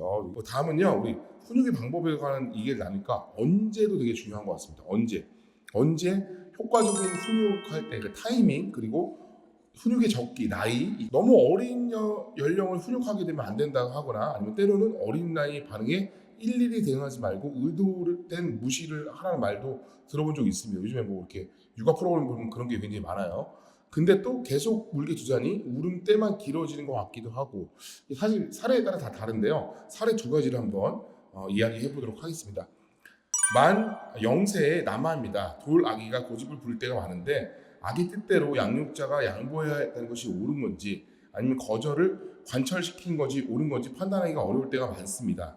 너무 어리니까 훈육이 되고 있는 건지도 모르겠고 20-30방울 울리면서도 훈육을 해보았는데 울고 나면 그때뿐이고 조금 있거나 다음날 똑같아지니까 어떻게 해야 될지 모르겠어요 라고 나왔고요. 또 만 1세의 남아입니다. 집에서 아빠, 엄마, 누나를 꼬집고 깨뭅니다. 그리고 때립니다. 누나한테는 장난감으로 실랑이 할 때 주로 그러지만 아빠, 엄마한테는 같이 놀다가도 스킨십 하다가도 갑자기 그래서 둘 때가 저를 안거나 품에 파고들 때는 깨물거나 꼬집을까봐 항상 신경이 쓰입니다. 문제 행동을 할 때 아이의 손을 잡아 제지하고 그렇게 하면 안 된다고 단호하게 얘기하지만 대답해서 손을 놔주면 바로 때리기도 하고 다음에 또 그럽니다. 어떻게 해야 될까요? 라고 나왔는데 이거 진짜 김용훈 교수님한테 좀 질문을 드리고 싶어요. 훈육을 언제 해야 효과적일까요? 사실 저도 이제 아기 때부터 저희 아내는 이제 막 잠자는 시간 완전 맞춰가지고 책대로 처음에는 그렇게 키웠거든요. 근데 이게 말귀를 알아듣는 좋을 것 같은데 그 전부터 해야 될 것 같기도 하고 어떻게 훈육을 해야 될지 좀 얘기를 좀. 그래서 여러분들도 아마 뭐 인스타그램이나 유튜브 쇼츠 뭐 이런 거 보시잖아요. 근데 이제 저는 이제 조그마한 애기가 없으니까 가끔 릴스에 보면 엄청 예쁜 애기들 사실 실생활까지는 영상이 많이 올라와요. 근데 여기 실생활한테도 엄마가 이놈 이렇게 하면 애가 삐뚤삐뚤 이렇게 하는 예쁜 영상들이 있잖아요. 그게 무슨 말이냐면 이놈 하면 그게 뭔가 잘못했다라는 걸 애가 인지를 하는 거예요. 그러니까 저는 이게 네가 뭘 잘못했어 이런 걸 일일이 다 뭐 이렇게 하면 나쁜 일이야 이런 말을 다 알아듣지는 못하더라도 뭐 때리면 안 돼, 지지, 이놈 이렇게 아주 아기 때부터 실생활 때부터 우리가 가르치잖아요. 그러니까 어떤 행동에 대해서는 그냥 돌전에 아이들한테도 가르쳐야 되는 거죠. 애기들 키우다 보면 애가 물건 다른 사람을 맞추고 이런 일들이 안기만 하면 애들이 떨어지잖아요. 근데 그럴 때 지지 안 돼 하고 딱 잡고 안 되는 일이야 때리면 안 돼 던지면 안 돼 다른 사람 앞에는 안 돼 이거를 말을 해주면 애가 말을 못 알아듣겠죠. 그렇지만 지금 내가 하는 행동이 뭔가 잘못되었다라는 느낌적 느낌은 아이가 알잖아요. 그러니까 아주 어린 나이 때부터 특히 때리거나 던지거나 이런 나한테 피해를 주는 행동은 저는 가르쳐야 된다고 생각을 하고 어릴 때부터 이걸 계속 가르치다 보면 이제 말귀를 조금씩 알아듣고 시작하면 때리는 건 안 되겠구나. 인지가 생기는 시점에 알게 되는 거죠. 그래서 인지가 생겼을 때 훈육하는 게 아니라 훈육을 그냥 실패하실 때 이놈을 하듯이 이렇게 가르치는 거다. 훈육이라는 거는 이거 된다 안 된다를 가르치기도 하지만 내 행동의 결과를 가르치는 것이기도 하거든요. 때렸어. 엄마를 아빠 풀렸어. 그럼 아유 때리는 거 안 돼. 그럼 아이한테 아빠다는 걸 보내시는 거잖아요. 그래서 그런 거를 아주 어릴 때부터 가르쳐야 된다. 저는 그렇게 생각을 하고요. 근데 이제 여기 나오는 것처럼 누나를 깨우고 때려서 안 된다고 했는데 그래서 또 알았다고 했는데 손을 딱 놓으면 또 때린다고 이런 얘기를 하는 경우는 흔히 보는 것 같아요. 정말. 근데 이 나이의 애들은 정확하게 그 인지가 이런 인과관계를 다 이해를 못하는 거잖아요. 그러면은 또 때리는 또 잡으세요. 또 잡는 거예요. 그러니까 우리가 무슨 말이냐면 때리면 안 된다는 것을 아이가 완전히 몸에 배워서 이거 알 때까지 끝까지 가르쳐야 되는 거고요. 그리고 뭐 이제 너무 막 난리를 치거나 뭐 바닥에 들어눕거나 좀 아이가 위험할 것 같으면 우리가 이렇게 조그만한 아이들은 길무렵의 아이들은 여기 아이를 이렇게 안고 팔 하나 여기 끼고 팔 하나 다리 여기 끼고 이렇게 그냥 엄마가 꼭 안고 계시는 게 좋아요. 근데 이제 안고 계시면서 아까 의료된 굿이 뭐 이런 얘기도 나왔는데 굿이 안고 있을 때는 말을 많이 할 필요가 없어요. 그러니까 난리를 칠때 애만 기분이 안 좋고 점점 올라오고 있는데 엄마도 너는 왜 그런지 못 알아듣니 막 이렇게 말을 많이 하면 엄마의 감정이 같이 올라오면서 서로 올라오거든요. 근데 그냥 아이가 가라앉을 때까지 그냥 꼭 안고 계시는 것도 괜찮아요. 그래서 어느 분들 2시간 넘게 앉아서 계속 그러는데 그러면 2시간으로 안 되면 3시간으로 안 계시고요. 한 번 끝이 보면 그 다음에는 점점 내려오게 됐어요. 그래서 안 되는 것을 끝까지 가르친다. 이런 게 중요하고요. 그리고 이제 저는 또 중요하게 생각하는 게, 안 돼! 이런 게 효과가 있으려면요. 평소에 사이가 좋아야 돼요. 엄마랑 아빠랑 평소에 사이가 좋은 사람이 나한테 이거는 하면 속상해. 근데 늘 나도 그렇게만 하면 이놈에 이래. 그러면 그 사람이 그 많은 이놈 중에 하나를 이쁘게. 그래서 계속 화냈는데 한 번 이놈 더 하면 뭐 또 했나 보다 약간 이렇게. 근데 평소에 같이 놀기도 하고 같이 가슴도 하고 아빠가 비행기도 태워주고 많이 나고 놀았어. 그래서 그 아빠가 나한테 이놈을 너무 속상하고 저 아빠랑 잘 지내고 싶고 저 아빠를 어떻게 하면 저 이런 소리를 안 들을 수 있었다는 이런 생각을 하게 되죠. 이게 좀 반성하게 되네요. 평소에 잘해준 다음에 화를 내야 혼을 내야 어떻게 보면 아이가 그걸 들어줄 수 있다. 진짜 좀 너무 맞는 얘기 같습니다. 자, 우리 언제 훈육 시기에 대해서 또 2가지 사례를 한번 또 얘기해 보도록 하겠습니다. 만 1세의 여아입니다. 아이가 자신의 의견을 들어줄 때까지 떼를 심하게 쓰고 울어요. 울고 있을 때는 진정하면 들어줄 거야 라고 말을 해도 먹히지가 않아요. 아이가 힘들면 울음을 그친다, 길게 울지 않는다는 말을 참고 기다려봤는데 2시간이 돼도 심하게 울고 버티는 모습입니다. 아이를 때가 심하게 쓸 때는 감정과 멘트를 흔들려 아이를 훈육하는데 어려움이 있습니다. 그걸 그칠 줄 모르고 울면서 심하게 때를 쓰는 아이는 어떻게 해줘야 될까요? 그리고 다음 사례는요. 만 1세의 남아입니다. 고집과 자기 주장이 세지면서 마음대로 안 되면 징징거리면서 요구해요. 근데 징징거리면서 우는 소리가 너무 힘들 때는 저도 모르게 소리를 질까봐 반응을 아예 안 해주고 5분, 10분 뒤에 반응을 해주는데 이런 방법이 올바른 건지도 모르겠습니다 라고 얘기했는데 이번에 조선미 교수님께서 훈육은 즉각적으로 하는 게 원칙이다. 아이들을 보고 들은 것을 금방 잃어버리기 때문에 조금은 시간을 지나면 왜 화를 내는지 전혀 알지 못한다. 이런 일이 반복되면 괜히 혼낸다. 이런 억울한 마음 든다. 뭐 이런 얘기도 많이 있는데 어떻게 하는 게 맞을까요? 네, 저는 이 사례에서 만 1세가 핵심적으로 들어와요. 1세. 이 진정함이 그럴 거야. 그래서 진정이 뭔지 알까? 뭐 이런 생각이 들고요. 진정 모르죠. 만 1세라고 만 치면. 1세는 이제 아장아장 거릴 때잖아요. 저도 진정을 한 6세나 한 10살 넘어서 것 같은데.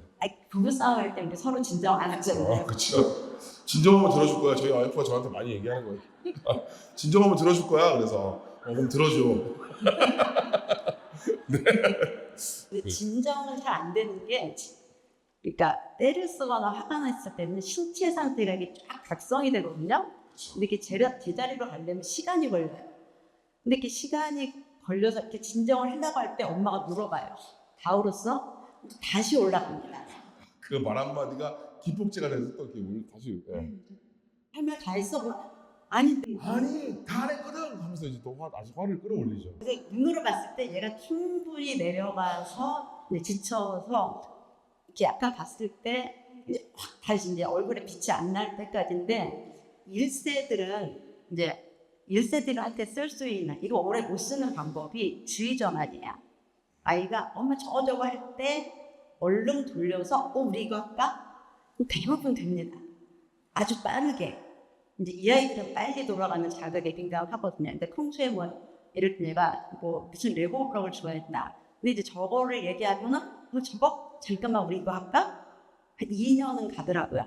너무 정통법으로 하지 마시고요. 1, 2세는 주의 전환이 제일 효과적이에요. 1, 2세도. 예. 그다음에 2시간이 되도록 심하게 우는 건 제가 볼 때 엄마가 중간중간 다시 우는 스위치를 올려 있을 거예요. 그냥 우는 건 아니겠다. 네, 그냥 네. 너 내 때 다 썼어? 엄마가 안 된다는 때 이제 알았지? 다시 이러면 안 돼를 이제 한 그렇죠. 계속 울어봐. 막 이렇게. 언제까지 울어보자. 그러면 이제 1시간 정도 해서 그칠라 그러는데 내가 여기서 멈추면 안 되는 또 의지를 또 끌어올려서 또 우는 경우도 있고. 네. 그리고 이제 노려보는 것도 안 되는데 그것도 계속 메시지를 주는 거랑 그리고 이제 제가 만 1세 정도 된 아이를 이제 효과적으로 훈육을 이제 한 적이 있는데 저희 앞집 애기였어요. 근데 이제 우유에서 이제 이유식으로 넘어갔는데 엄마가 이렇게 이유식을 먹였을 때 자기가 배가 고프면 그걸 받아 먹어요. 근데 먹기 싫으면 입에다가 딱 떠넣어주면은 입을 딱 열고 안방으로 막 가서 침대에다가 뱉는 거예요. 어우. 그러니까 싫다는 표현을 아주 참 개성적으로 하죠. 근데 앞집 애기 엄마가 저한테 해서 어떻게 하면 좋냐고. 근데 이제 이 아이는 그 침대에다가 딱 뱉으면서 이제 다 자기한테 두 가지 일이 있어요. 하나, 자기 주장을 하는 거죠. 그다음 두 번째, 엄마를 화나게 하는 겁니다. 자, 그러면 네가 이렇게 했을 때 결국은 안 좋은 일이 일어나. 이렇게 가르치는 거거든요. 우리가 벌을 받는 것도 뭐 예를 들면 내가 거짓말을 했는데 겁나 혼나. 그럼 거짓말하면 겁나 혼나는구나. 근데 예수 제가 알려드렸어요. 이렇게 탁 뱉으면 바로 그 순간 딱 앉고 1분 정도 움직이지 못하게 하라. 근데 이제 아이들은 계속 움직이는 존재이기 때문에 이 신체 행동을 제한하는 건 굉장히 싫은 일이에요. 맞아요. 예, 그러니까 1분 정도를 버둥거리다가 내리고 3번 하더니 안 한다 하더라고요. 그래서 이 아이가 한 행동 뒤에 얘가 느끼기에 그거 싫어. 그러니까 내가 이렇게 잡히느니 안 뱉고 말지. 네, 이런 이제 그래서 일종의 이제 유아용 타임아웃인데 예, 그런 방법들 1분 30초. 근데 엄마가 등 쪽으로 앉는 게 좋습니다. 이제 눈을 쳐다보면 또 오래 때릴 써라. 예, 그래서 뭔가 없어야 돼요. 뒤에서 이렇게 앉고. 예, 근데 제가 직접 실험해 보니까 굉장히 효과가 있었고요. 근데 징징거리는 건 아이가 뭔가를 해달라고 징징거리지만 사실 간절하게 원하면 웁니다. 근데 징징거리고 간절하진 않아요. 네. 시간을 그러니까 이거는 보통 심심해. 징징거리는 건 딱히 그것도 아니고 이것도 아닌데 불편한 거예요. 근데 이제 아이들은 심심할 땐, 배고플 때, 관심을 못 받을 때, 요때 뭔가 불편해요. 그래서 얼른 뭐 예를 들면 엄마가 해줄 수 있는 거면 자 우리 10분 놀자라든지 뭐 이거 먹을까 이렇게 하고 그 다음에는 이제 충족이 안 돼서 징징거리면 엄마가 받아줄 수 없을 때는 그냥 무시하고 이때는 이제 무시하기가 제일 좋습니다. 근데 징징거리기 시작할 때 너 또 징징거려 이렇게 되면 애가 원하는 걸 주는 거예요. 관심 끌기와 심심함의 해소. 그러니까 징징거려야 되죠. 그러니까는 왜 징징거리기 말을 한참 하면 많이 놀잖아요. 아이 입장에서는. 또 엄마 분명 혼내는데 그게 왜 좋지? 무관심보다는 부정적인 관심을 훨씬 좋아합니다. 이거 상호작용이잖아요. 이게 남자친구랑 지금 싸우는데 남자친구가 전화해서 너 왜 그랬어 하는 거랑 전화 싹 안 하는 거랑 뭐가 더 불안하세요? 전화 안 하는 거잖아요. 무관심이 훨씬 더 큰 벌입니다. 그러니까 징징거렸을 때 딱 이건 내가 지금 얘한테 뭘 해줄 수 없어. 그럴 때는 이제 무관심으로 대하시면은 징징거림이 가져오는 건 무관심밖에 없구나. 근데 이렇게 하면서 줄어듭니다. 행동을. 다음 사례 한번 보도록 하겠습니다. 시기에 대해서 이야기 나눠보니까 어디서 훈육해야 하는 건지도 굉장히 궁금해집니다. 저는 식당에서 우는 아이를 종종 끌고 나가는 양육자분들 많이 봤습니다. 사전 질문 한번 보도록 하겠습니다. 만 0세의 남아입니다. 요즘 떼쟁이가 되고 있어요. 하면 안 되는 행동인데 밖에서 너무 떼를 써서 사람들 보는 눈도 있고 한 번만 눈 감아주고 하게 해주면 다음부터는 당연히 해도 되는 건 줄 알고 계속하려고 떼를 써요. 처음부터 한 번쯤 허락한 제 잘못인 것 같으면서도 이런 상황이 반복되다 보니까 애는 울고 저는 제대로 설명해주고 씨름하느라 힘드네요. 만 3세의 여아입니다. 아직도 본인 뜻을 들어주자면 주저앉거나 누워버려요. 안 되는 걸 알면서도 제 눈치를 보면서 일부러 그러는 모습에 화가 나지만 위험하기도 하고 다른 사람 눈도 있고 해서 밖에서는 그냥 둘 수 없어서 들어줄 때가 많아요. 이 밖에서 사실 이럴 때가 굉장히 좀 당황스럽잖아요. 조선미 교수님께 물어보겠습니다. 이럴 때는 어떻게 훈육해야 하고 사람 없는 곳으로 간다라고 얘기를 들어본 것 같은데 혹시 집에서도 훈육 장소를 정해두는 게 도움이 될까요? 일세는 즉각적으로 행동을 통제하는 게 필요하지. 뭘 가르쳐서 이제 밖에 나가서 뭘 하기는 어려운거든요. 이제 밖에서 애가 운다. 일단 불편한 게 있는지 봐야겠죠. 예, 일세는 내가 뭔가 지금 불편하거나 이제 좌절이 됐을 때 1초도 못 앉습니다. 그냥 일세라는 그 뇌의 발달이 그래요. 그러니까 즉각적으로 뭔가 대처를 해야 되는데 이제 뭘 대처했을 때 가장 그걸 참아봐라든지 조용히 해봐. 그 일세는 말도 안 되죠. 그러니까 이제 부모가 대처를 해야 되는데 뭐 이제 커가면서는 이런 게 줄어들어야 되지만 일세 하는 거는 일단 주변에 이제 민폐가 안 되는 게 제일 중요해서 저는 그냥 조용한 데로 가든지 뭐 백화점이면은 이렇게 돌아가는 이제 화장실 앞에 소파 같은데 식당이면 바깥에 가서 좀 산책을 시키든지 뭐 그래서 좀 이제 달래갖고 들어오면 저는 이제 애가 어렸을 때 그 결혼기념일인데 남편이랑 애랑 이제 왜 멋있는 레스토랑 갔어요. 좋은데. 네, 좋은데요. 그렇죠. 뭐 음악 좀 깔리고. 예, 그렇죠. 근데 이제 옆에 이렇게 계단이 있었어요, 몇 개. 근데 우리 딸이 그 계단에 올라갔다 내려갔다를 하겠다는 거예요. 근데 이제 그걸 안 해주면 울게 생겼어요. 그래서 이제 남편이랑 나 번갈아 가면서 한쪽은 밥 먹고 한쪽은 계단에 올라갔다 내려갔다. 뭐 그거 많이 갈수 많이 없잖아요. 봤어요. 예. 맞아요. 근데 야 지금 엄마 아빠가 결혼기념일에 힘들게 여기까지 왔거든. 이건 네가 참아줘야 되는 거야. 근데 이게 안 돼요. 안 되죠, 일세. 예, 안 되기 때문에 일단은 부모가 주도적으로 그 상황을 통제하고 그 같은 통제를 계속하면은 이제 아이는 어느덧 그거를 몸에 익히게 된다는 겁니다. 사실 우아하게 뭐 밥 먹기는 쉽지 않습니다. 1세 엄마 아빠들은 어떻게 보면 이 부분은 좀 포기해야 되는 부분인데 이 상황에서 어디에서 해야 되는 사례를 뭐 여기 있진 않지만 좀 얘기를 해주시면 이게 상황이 그런 상황도 되게 많잖아요. 저도 뭐 보면은 이제 저는 그런 적도 있었어요. 애들이 울면은 내 아이가 아닌 척 이렇게 사실 그런 어느 때도 그렇게 싶어요. 내 아이가 아닌 척 이렇게 다른 데 보고 이렇게 핸드폰 보고 이럴 때도 이런 분도 계시는데 어떻게 하는 게 가장 좋을까요? 이게 나는 내 아이가 아닌 척하고 관심을 안 주는데 다른 엄마들이 와가지고 막 걔를 둘러싸고 걔한테 관심을 주잖아요. 저희 병원은 지하에 뭐 마트 같은 것도 있고 막 이런데 꼭 이렇게 한 달에 한두 번씩 지하의 바닥에 들어 누워 있으면 온갖 지나가던 의료진부터 엄마들이 다 아기를 봐주거든요. 근데 아까 조선 교수님도 말씀하셨지만 애들이 떼쓰는 원인 중에 하나가 관심을 받고 싶어 하는 게 있기 때문에 많은 사람들이 둘러서서 관심을 주면 오히려 그 때가 더 오래 갈 수도 있거든요. 그래서 뭐 이렇게 다른 엄마들이 쳐다보지 않는 환경에서 이렇게 뭐 얘가 혼자 이런 데 바닥에 구석에 있는데 멀리서 이렇게 모르는 척하는 건 의미가 있지만 다른 사람들이 우리 아빠 대신 우리 엄마 대신 걔한테 관심을 주는 그런 상황에서는 그런 훈육의 의미가 없어요.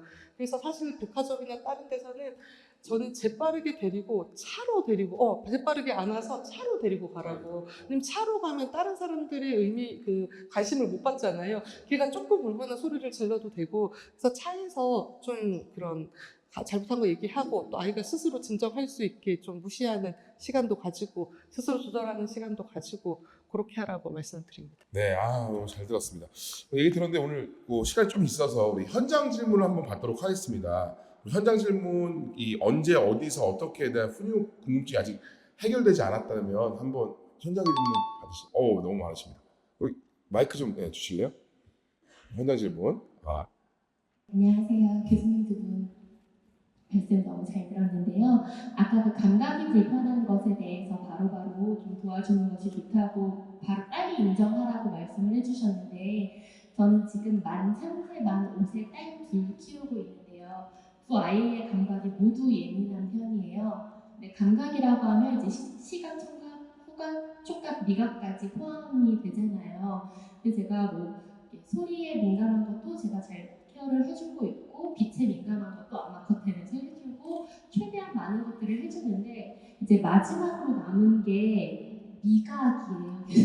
어떤 식재료를 입에 넣었을 때 먹기 싫다, 불편하다라고 해서 이제 뭐 식재료 조리법을 바꾼다든가 아이들이랑 같이 요리를 한다든가 해서 굉장히 많은 부분이 이제 괜찮아졌다고 생각을 했는데 만 5세인 저희 큰딸 딸이 고기를 거부하고 있어요. 모든 종류를 딱 입에 넣고 식감이 이거 고기인데 하면 돈가스도 안 먹고요. 뭐 떡갈비도 안 먹고 직접 요리를 같이 해도 안 먹고 이게 뭐 어떤 심리적인 문제인지 심리적인 문제인가 생각을 했는데 이제 지난주에 소아청소년과 가는 김에 여쭤봤더니 애가 씹기 싫어서 그런 것 같다고 이야기를 하시더라고요. 어떻게 좀 도와줄 수 있을까요? 네, 조선민 교수님 좀. 근데 씹기 싫은 거는 씹어본 적이 있다는 거네요. 어떻게 처음 시작을 했을지 좀 궁금하고 지금 몇 살이라고 하셨죠? 6살. 6살이요. 고기를 얼마나 작게 잘라주세요? 혹시 그냥 그 어린이집에서 배식 나오는 정도로 그러니까 일반 동그랑땡보다 더 작은 정도로 주고 있어요. 그냥 씹기 싫은 것보다 사실 애들은 맛있어서 고기를 훨씬 더 많이 먹거든요. 그래서 저는 씹기 싫은 게 꼭 원인인지는 잘 모르겠고요. 생선을 먹이시죠? 생선 잘 먹고요. 예, 그러니까 단백질이잖아요. 채소 이런 건 굉장히 잘 먹어요. 건강에 좋은 건 다 잘 먹는데 근데 고기만. 고기도 꼭 먹어야 되나요? 저희도 그래서 그냥 뭐 단백질을 생선이나 백지굴 같은 것을 좀 바꿔주고는 있는데 보육기관에서는 또 그래도 고기를 먹는다고 하더라고요. 먹는다고요? 집에서 봐서 먹어서 와. 그게 조금 알고 있으세요? 근데 보육기관에서 먹고 집에서만 안 먹는 건 이제 뭔가 이제 환경적인 게 있는 것 같아요. 이제 선생님한테 어느 정도의 양을 어떤 조리법을 했을 때 이제 먹는지 물어보시고요. 집에서 일단 똑같이 해보고 안 먹으면 혹시 고기를 안 먹을 때 왜 고기를 안 먹니? 하면서 주변에서 얘한테 고기를 먹으려고 굉장히 다양한 방법을 시도하지 않았을까요? 저는 최대한 이제 존중하는 의미에서 오랫동안 기다려주기는 했거든요. 기다려주는 거랑 관심을 안 주는 건 달라요.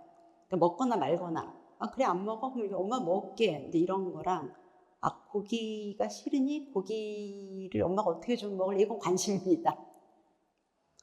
예, 그래서 관심을 많이 받으면 이제 자기도 모르게 그 행동을 계속 하게 돼요. 그러니까는 고기 싫으면 이제 동생만 주든지 그냥 엄마 것만 먹든지. 그래서 얘가 고기를 안 먹는다는 걸 이렇게 잊어버리세요. 왜냐면 이제 저는 30살까지 돼지고기를 안 먹었는데 우리 엄마가 돼지고기는 세상에 없을 음식처럼 그랬어요. 왠지 잘 모르겠어요. 이제 32살에 삼겹살을 먹고 속았구나. 안 먹어도 되죠. 그러니까 왜 다 먹어야 된다는 생각을 버리시고요. 예, 저는 고기는 어차피 좋은 것도 아닌데 길게 봤을 때 성인기가 됐을 때 뭐 지금부터 두부 생선 많이 먹이면 될 것 같아요. 근데 제일 중요한 건 엄마가 고기 안 먹는 거에 너무 집중하고 있으면 그 습관은 안 바뀌어요. 무심해져야 돼. 진심으로 무심해져야 됩니다. 그리고 또 다음 질문 있으신 분? 이번에 우리 형원 교수님께서 한번 얘기해 주시면 감사하겠습니다. 네, 안녕하세요. 다 어린 자녀들 많이 키우시는 것 같은데 저는 8살, 4살 두 아들 키우고 있는 엄마고요. 첫째는 굉장히 좀 예민하고 까다로운 기질이고 자기 영역 침범당하는 거 굉장히 싫어하는 그런 아이고, 둘째는 정반대예요. 너무 걱정도 없고 겁도 없고 행동이 앞서고 거리낌도 없고 천방지축이라서 항상 놀다가 첫째에 부딪히거나 아프게 하거나 첫째 장난감 소중하게 여기는 걸 막 갖다가 놓는다거나 블럭이나 종이 접기 한 거를 허락 없이 놀다가 망가뜨리고, 그럼 첫째는 항상 참지 않고 이제 처음에는 엄마가 모르게 살짝 이렇게 꼬집고미는 정도였는데 이제는 막 발로 차고 주먹으로 때리고 물건을 던지고 얼굴로. 그래서 처음에 일단 신체적으로 위해를 가하니까 첫째를 막 혼냈는데 그 방법이 너무 잘못된 것 같다는 생각이 들더라고요. 그래서 그런 상황이 있을 때 둘을 어떻게 조율을 해줘야 될지. 첫째는 첫째대로 화가 나는데 화내지 마, 소리 지르지 마 라고 하는 거 말고 어떻게 좀 표출을 잘 소화할 수 있게 도와줄지. 둘째는 또 둘째대로 너무 억울한데 혀갖고 만지지 마 라고 또 혼내기만 하는 것도 도대체 제가 방향을 어떻게 균형을 잡아야 될지 굉장히 어렵고, 첫째가 지금 좀 많이 예민하고 그래서 그런지 틱 같은 반응이 약간 오고 있어서 걱정이 많습니다. 네, 네, 뭐 지금 여러 가지 이슈가 있는 가족인데요. 우선 큰 애는 예민하고 작은 애는 약간 산만하고 겁이 없는. 그래서 이제 보통 다 그렇지 않나요? 저희도 보통 첫째는 예민. 집집마다 다른데 예민한 애를 3명 키우는 집도 있긴 있더라고요. 아, 그래요? 그거 뭐 아들 4명인데 다 산만한 애도 있고. 그래서 근데 이제 제가 책에도 그런 거 썼는데 그래도 장기적으로 키워보면 저는 큰애가 엄청 예민하거든요. 근데 장기적으로 키워보면 예민한 애가 겁 없는 애보다 낫다고 다치진 않으니까. 근데 이제 엄마를 굉장히 힘들게 하죠. 엄마도 힘들게 하고 동생도 힘들게 하고 예민한 애들은 뭐 큰 사고는 안 나지만 주변 사람을 굉장히 계속 엄청 힘들게 하거든요. 그래서 뭐 그런 두 명의 기질이 매우 다르다. 그런 게 하나 있고. 그래서 예민한 아이들은 좀 그 예민함이라는 것이 사실 예민과 불안이 굉장히 연관되는데 어떤 사건이 있으면 뭐 동생이 내 걸 만지면 마치 이렇게 큰일이 난 것처럼 별거 아닌 것 같은데 엄청 크게 느끼거든요. 근데 그런 크게 느끼는 자기의 불편함을 그게 막 난리치지 않고 때리지 않고 말로 표현하고 자기가 뭐 동생이 만지지 않았으면 좋겠는 건 딱 어디 만질 수 없는 곳에 넣고 이렇게 좀 영역을 구별해주고 이런 게 필요하고요. 근데 작은 애는 또 그 최소한 다른 사람에 대해서 이 정도는 침범하지 않아야 된다. 이런 뭐 왜냐면 형한테 그렇게 하는 것처럼 밖에서도 할 수 있잖아요. 그래서 그거를 계속 가르쳐야 되는데 근데 이제 엄마는 그걸 두 개의 서로 다른 미션을 동시에 가르쳐야 되고 이 싸우는 상황에서 가르쳐야 되기 때문에 그게 힘든 거거든요. 그래서 형제를 싸우는 뭐 형제건 남매건 자매건 훈육할 때 좀 엄마가 힘들면 따로따로 훈육하라고 저는 하긴 하거든요. 우선 큰 애를 뭐 먼저 때린 애를 더 세게 때린 애를 방에 데리고 들어가서 걔에 대해서 뭐 예민한 애한테 너는 이런 거를 속상했을 것 같고 네가 이런 거 불편했을 것 같은데 동생은 네가 이런 불편함을 알 수는 없었을 것 같다. 이런 거를 앞으로는 어떻게 하면 좋게 설명해주고 그렇지만 때리는 건 안 된다. 이런 거를 훈육을 하고 걔 내보내고 다시 동생 불러가지고 이제 따로따로 훈육을 해야 된다고 하는 게 더 엄마가 마음이 편해요. 왜냐면 둘이 앉혀놓고 하면 계속 신경 쓰이면서 하니까 더 그렇다고 생각을 하고요. 그리고 제가 형제를 키우는 집에 대해서 항상 얘기를 하는데 그 소아정신과에서 사용하는 진단 기준 중에 반항성 도전장애라는 게 있어요. 이게 뭐냐면 엄청 말을 안 듣고 고집을 피우고 짜증을 내고 이런 땡깡을 부리는 그런 그리고 다른 사람을 굉장히 힘들게 하는 병이거든요. 근데 그 병의 진단 기준에 뭐라고 써 있냐면 형제 간에 싸우는 것은 진단하지 않는다. 무슨 말이냐면 형제는 당연히 싸우는 거다. 원래 싸우는 거니까 그 형제 간에 싸우는 걸 우리가 병이라고 하지는 않는다. 그건 당연한 파이팅이다. 근데 밖에서 싸우지 않고 형제 간에만 싸우면 그건 병이 아니다 그런 건데. 네, 그래서 근데 또 형제들은 그런 거 있잖아요. 그렇지만 이렇게 치고받고 싸우지만 다른 애가 내 동생을 건드려. 그럼 또 그런 거 있잖아요. 네. 그래서 엄마가 많이 힘드시겠지만 되게 정상적인 과정이고 가능하면 조금 따로따로 이렇게. 형제들 간의 싸움은 문제가 되지 않는다. 당연히 싸우는 거다. 그들의 언어의 표현이다. 근데 보면 저도 이제 남고를 다니다 보니까 남고에서는 보통 이렇게 싸우다가도 그냥 잃어버리거든요. 그러니까 좀 이렇게 너무 심한 것만 아니면 너무 관여를 많이 하는 것도 어떻게 보면 이렇게 좋지는 않을 것 같아요. 그렇죠? 뭐 제 생각인지 모르지만 그 정도 하겠습니다. 자, 우리 잠깐 쉬는 시간을 가지도록 하겠습니다. 앞에서는요, 현장 질문과 더불어 훈육을 왜, 언제, 어디서, 어떻게 해야 되는지에 대해서 나눠보았는데요. 훈육은 가정에서 이루어지다 보니까 자연스럽게 부부, 그리고 양육자의 훈육 개념이나 양육관에 따라서 방침이나 정도의 차이가 생기는 것 같아요. 그래서 이러한 차이를 보는 사례를 한번 읽어보도록 하겠습니다. 먼저, 만 0세의 여아입니다. 엄마인 제가 군기반장을 담당해요. 아빠는 장난도 잘 받아주고 다정하게 잘 놀아주는 편이에요. 그런데 어느 순간부터 아이가 아빠만 찾아요. 아빠가 없으면 저에게 의지합니다. 문제는 아빠가 다 들어주기 때문에 한번 떼쓰기 시작하면 진정이 안 됩니다. 그리고 두 번째는 만 1세의 남아입니다. 훈육이 필요하다는 것은 같은 의견을 가지고 있으나 정도의 차이가 있어요. 남편은 문제 행동을 보면 무조건 훈육하고 무서운 말투로 아이를 훈육합니다. 그래서 훈육의 횟수와 강도가 있어요. 전토를 낮추고 잘못된 행동에 대한 것을 지적하고 아이가 인정하면 안아주면 끝내는데 서로의 훈육 정도가 어느 정도까지 해야 되는지 기준이 애매합니다. 그리고 만 3세의 여아입니다. 항상 좋은 쪽으로만 이야기하고 지시하지 않으려고 하는 착한 엄마인 아내, 때때로 양치나 안전에 대한 지시를 하려고 하지만 아이들은 아빠의 말투가 안 좋다고 이야기하네요. 유튜브를 보면서 함께 이야기하려고 해도 어렵습니다. 아직 우리 애들한테는 어려서 좀 더 지켜봐야 한다거나 우리 애들 성향은 그렇지 않으니까 안 맞는다고 합니다. 이렇게 얘기하는데 이 엄마하고 아빠의 이 양육 차이 때문에 좀 이렇게 고민인 분들이 굉장히 많은데 우리 조선미 교수님께서 좀 얘기를 좀 해드렸으면 좋겠습니다. 어떻게 하는 게 좋을까요? 대체로 아빠가 나쁩니다. 그냥 저는 아빠랑 엄마랑 이제 양육 태도가 다르다고 하면 일단 아빠가 저녁에 몇 시쯤 들어오시는지, 애하고 보내는 시간이 어느 정도인지. 근데 이제 아빠들이 이런 게 있거든요. 나는 애를 잘 키워야 되는데 볼 시간이 없어. 볼 시간이 없으니까 이제 보통 둘 중에 하나를 선택해요. 시컷 놀아주고 뭐 우리 아이를 활발하고 밝게 키우고 싶어. 너무 이렇게 통제하고 이런 건 아닌 것 같아. 이제 이런 분들도 있고요. 아니면은 내가 아빠니까 얘 버릇을 확실하게 잡아서 뭔가 강한 사람을 키울 거야. 사실 이제 훈육을 누구 훈육이 맞냐는 사실은 훈육의 방식, 내용 이런 게 중요한 게 아니고요. 내가 이런 방식으로 했을 때 아이가 얼마나 순응하냐. 아까 순응이라 그랬잖아요. 엄마가 말할 때 말을 안 듣고 아빠가 말하면 들어. 그럼 아빠 방법이 효율적인 거죠. 효율성을 엄청 핵심에다 놔야 됩니다. 왜냐면 많은 분들이 저한테 와서 뭐 애가 이래서 그러니까 훈육을 했는데도 안 들어요. 근데 그 훈육을 안 한 겁니다. 훈육 어떻게 하셨어요? 그럼 잘 하라고 말을 했죠.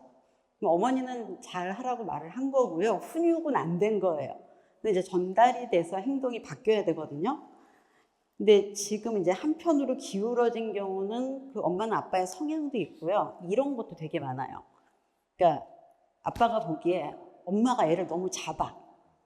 그러면 내가 있을 때라도 얘가 좀 편했으면 좋겠어. 이렇게 해서 더 너그러워지고 그 반대도 가능해요. 근데 이제 이걸 갖고 싸우면은 점점 더 거리가 벌어집니다. 그래서 저는 이런 경우에는 좀 뭐 아이템을 나누거나 뭐 먹는 거는 아빠가 담당하고 사주는 건 내가 할게. 왜냐면 먹는 게 상대적으로 이제 돈이 덜 들거든요. 그래서 이제 아이템을 나누고 그다음에 이제 많이 부부가 싸우는 게 애를 왜 이렇게 무섭게 하냐인데. 근데 이런 경우도 있는 것 같아요. 지금 저희 아내랑 저랑 있을 때 저는 이제 앞에 아이들의 상황을 모르는 상황에서 제가 이제 혼을 내요. 애들한테 너 이렇게 왜 잘못했어라고 얘기하면 우리 아내는 일단 그때 상황에서는 아빠의 말이 맞다고 얘기를 해요. 그리고 나서 이제 뒤에서 우리 와이프가 저한테 이때 상황 사실 뭐 우리 희엘이면 유엘이면 유엘이 상황이 이랬어. 그러니까 당신이 이걸 몰라서 애들이 화를 내는데 그 부분에 대해서는 당신이 좀 얘기를 해줬으면 좋겠어라고 얘기하면 그때 저는 이제 애들한테 그때 아빠는 몰랐는데 그래도 요거는 아빠가 잘못됐다고 생각하기 때문에 그때 혼을 낸 거라고 이렇게 얘기를 하거든요. 근데 그렇게 얘기하는 게 오히려 좀 낫나요? 부인을 굉장히 잘 만나셨네요. 저도 그렇게 생각합니다. 저희 와이프가 제가 되게 지혜로워요. 제가 좀 지혜가 모자라서 그런지 저희 아내를 지혜로운 사람 만난 것 같아요.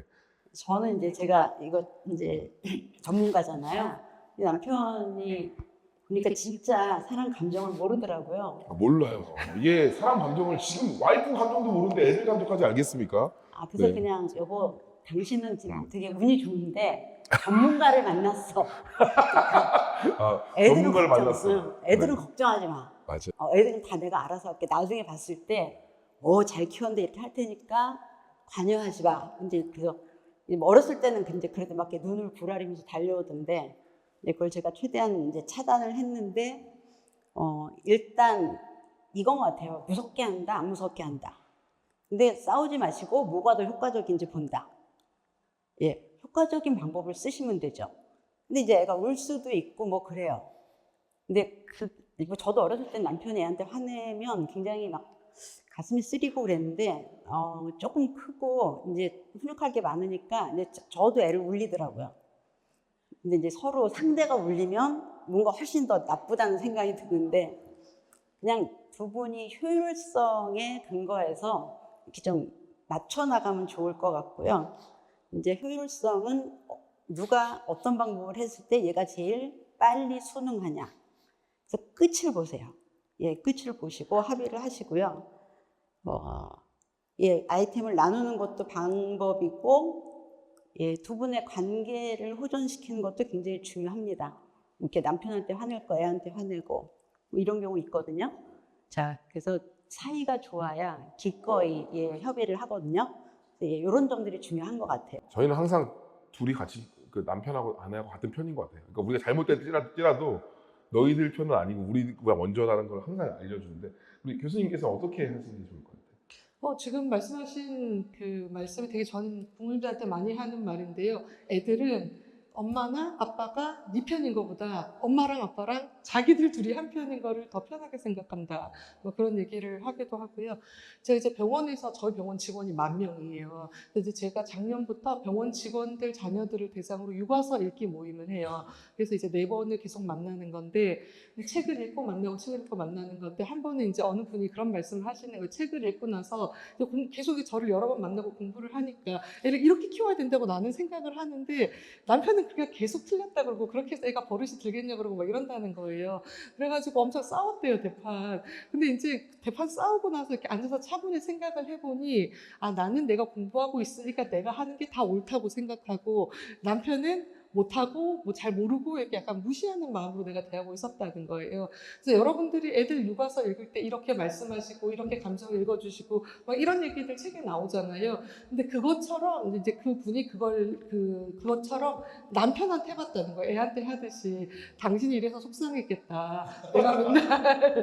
내가 맨날 나만 맞다 그러고 당신 다 틀렸다고 그래서 속상했을 것 같다. 이렇게 마음을 읽어주면서 이거를 책에 나오는 것처럼 남편한테 해보니까 남편도 이제 막 서운한 거를 막 얘기하면서 그날 밤에 둘이서 풀고 앞으로 잘하자 이러고 끝났다고 하더라고요. 그래서 조금 우리가 아이들하고 대화하는 것만 고민하는데 부부 관계에서도 그런 게 좀 필요하다 이런 생각이 들고요. 이제 훈육에 대해서 제가 한 가지 더 말하고 싶은 거는 여기 보면은 착한 엄마, 뭐 착한 아빠 이런 게 나오잖아요. 근데 아이를 키우면 우리는 착한 부모가 될 수는 없어요. 부모는 엄청 어릴 때부터 뭐 먹고 싶은데 안 주고 자고 싶은데 뭐 놀고 싶은데 못 놀게 하고 핸드폰 못 하게 하고 뭐 다 못 하게 하는 사람들은 양치질 하기 싫은데 하라고 하고 그래서 우리는 완전히 착한 사람이 될 수는 없어요. 언젠가 어떤 순간에는 나쁜 역할을 할 수밖에 없어요. 그래서 우리가 부모가 나쁜 부모가 되는 것을 두려워하면 훈육을 하기 없어요. 요즘에 유행하는 말 중에 미움받을 용기 뭐 이런 말이 있잖아요. 그래서 부모도 자식한테 미움받을 게 당연한 거고 미움받는 것에 대한 용기를 가지셔야 돼요. 그래서 세상에 사람이라는 게 뭐 100% 착한 사람이 어디 있어요. 100% 좋은 사람도 없고 나를 100% 사랑해주는 사람도 없고 나를 100% 싫어하는 사람도 없어요.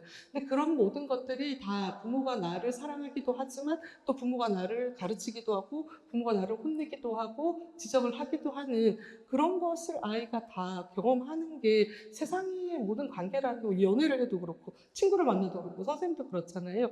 그런 걸 경험하는 게 꼭 필요한 것이기 때문에 우리가 너무 나쁜 부모가 되는 것을 두려워하지 말자 그런 말씀을 드리고 싶습니다. 네, 좋습니다.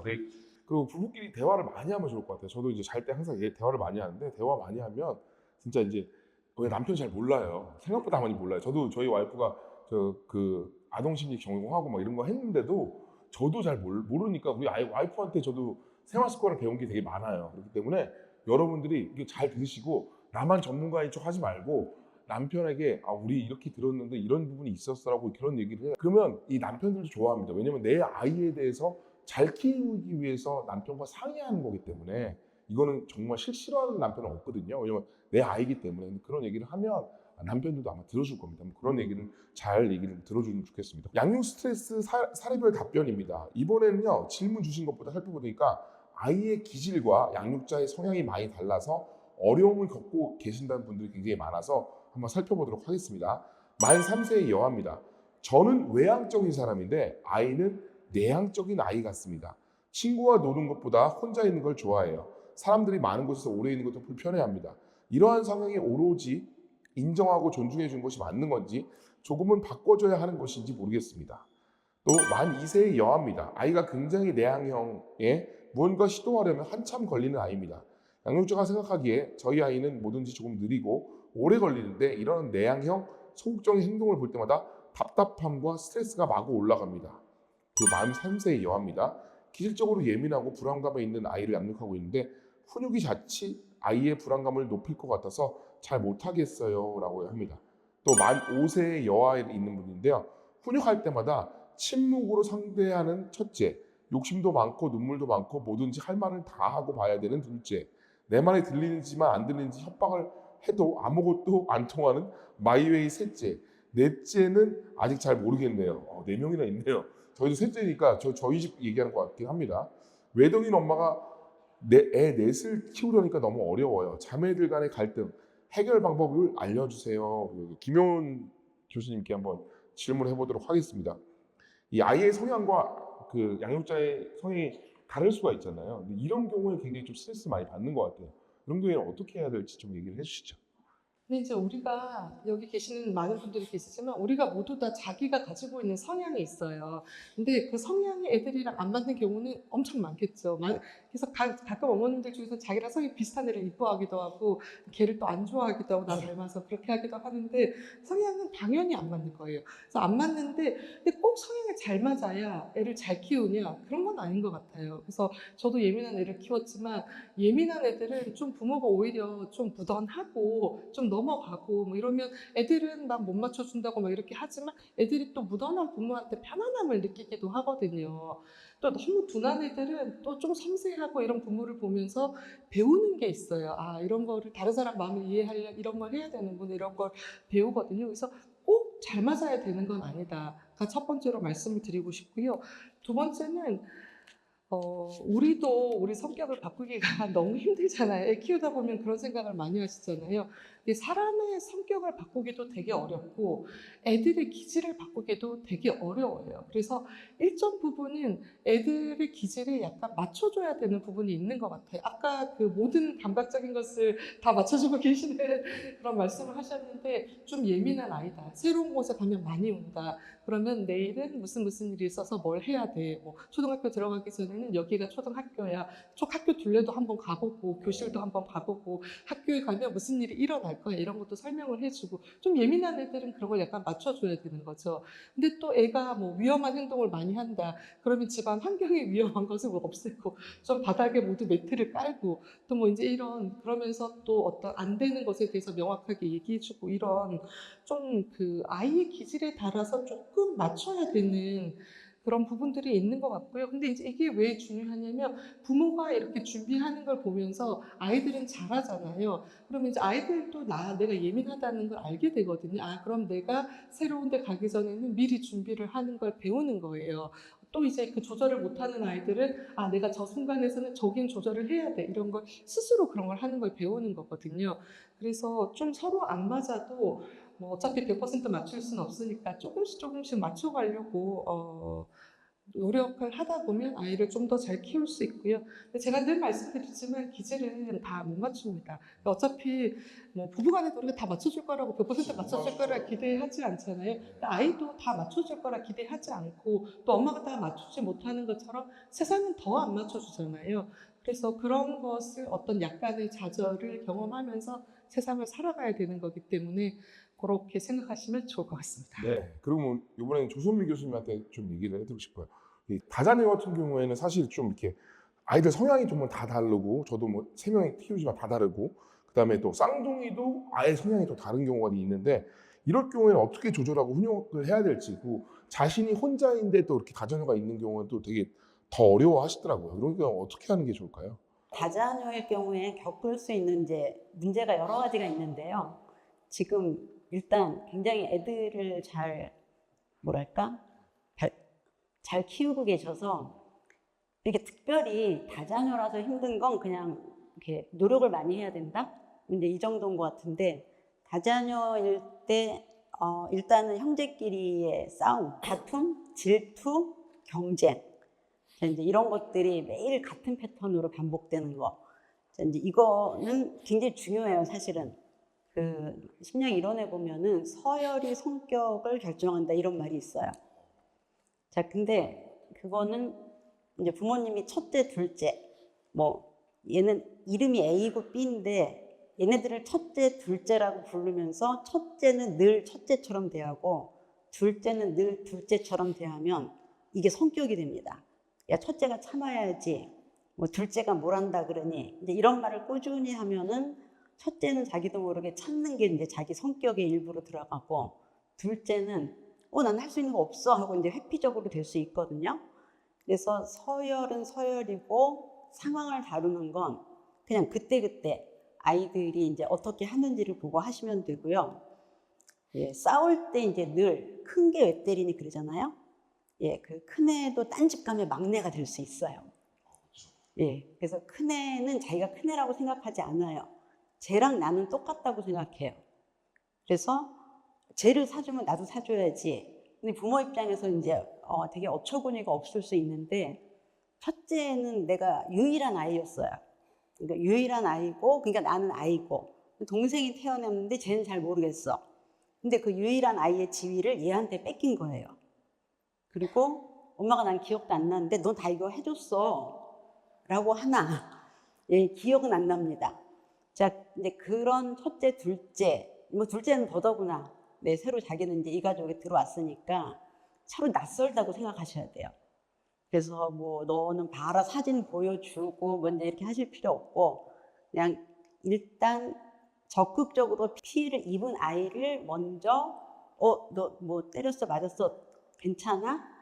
하고 질책보다는 위로를 먼저 해주시고요. 그 다음에 제일 중요한 거, 둘이 안 싸우고 잘 놀 때 칭찬을 해주는 게 필요합니다.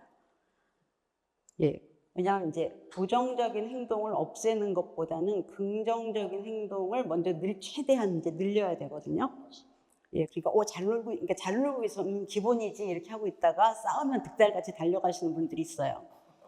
그러니까 잘 놀고 있네. 그래서 엄마가 오늘 젤리라도 사줄까? 곰돌이 젤리? 이제 이렇게 하시고요. 자, 그다음에 이제 싸우면 이제 공정함을 추구하는 분들이 계세요. 누가 잘못했나 따져보자.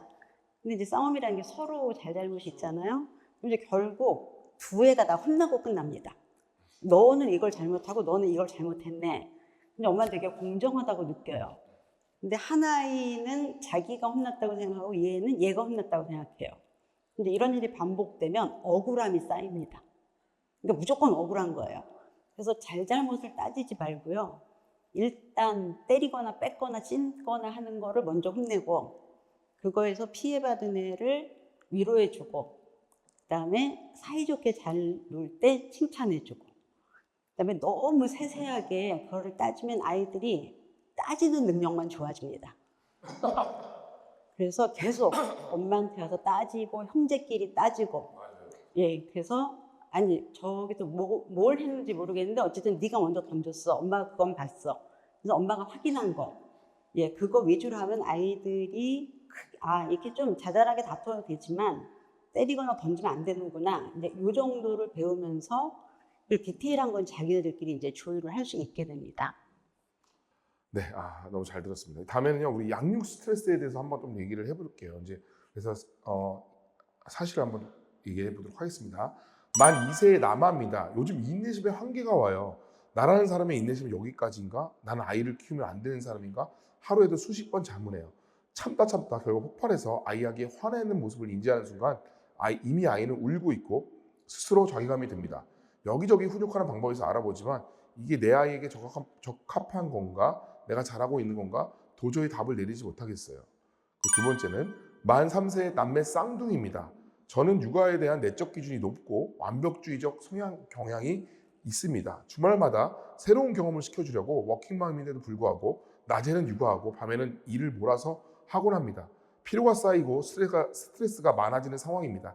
아이들은 건강하고 밝게 자라나고 있는데 저는 늘 문제를 찾고 목표를 세우려고 합니다. 이런 저에게 욕심을 버리는 양육은 가능한 일일까요? 세 번째, 만 4세의 남아입니다. 아이들과 하루 종일 씨름하다 보면 혼자만의 시간이 필요하더라고요. 그래서 집에서는 30분이라도 쉬고 싶어서 엄마 지금부터 쉴 거야. 너희도 각자 시간을 가져라고 말하곤 침대나 바닥에 누워 있어요. 마음만으로는 집에서도 적극적으로 놀이 상대가 되어주고 싶은데 체력이 따라주지 못하니까 죄책감에 휩싸일 때가 있어요. 이제 10살, 6살이면 엄마도 혼자만의 시간을 가져도 되는 것 같은데 욕심일까요? 라고 얘기 나왔습니다. 어떻게 하면 좋을까요? 우리 조선민 교수님. 저는 이제 여러분들이 아이의 수능 및 적응력을 믿으시면 된다고 생각해요.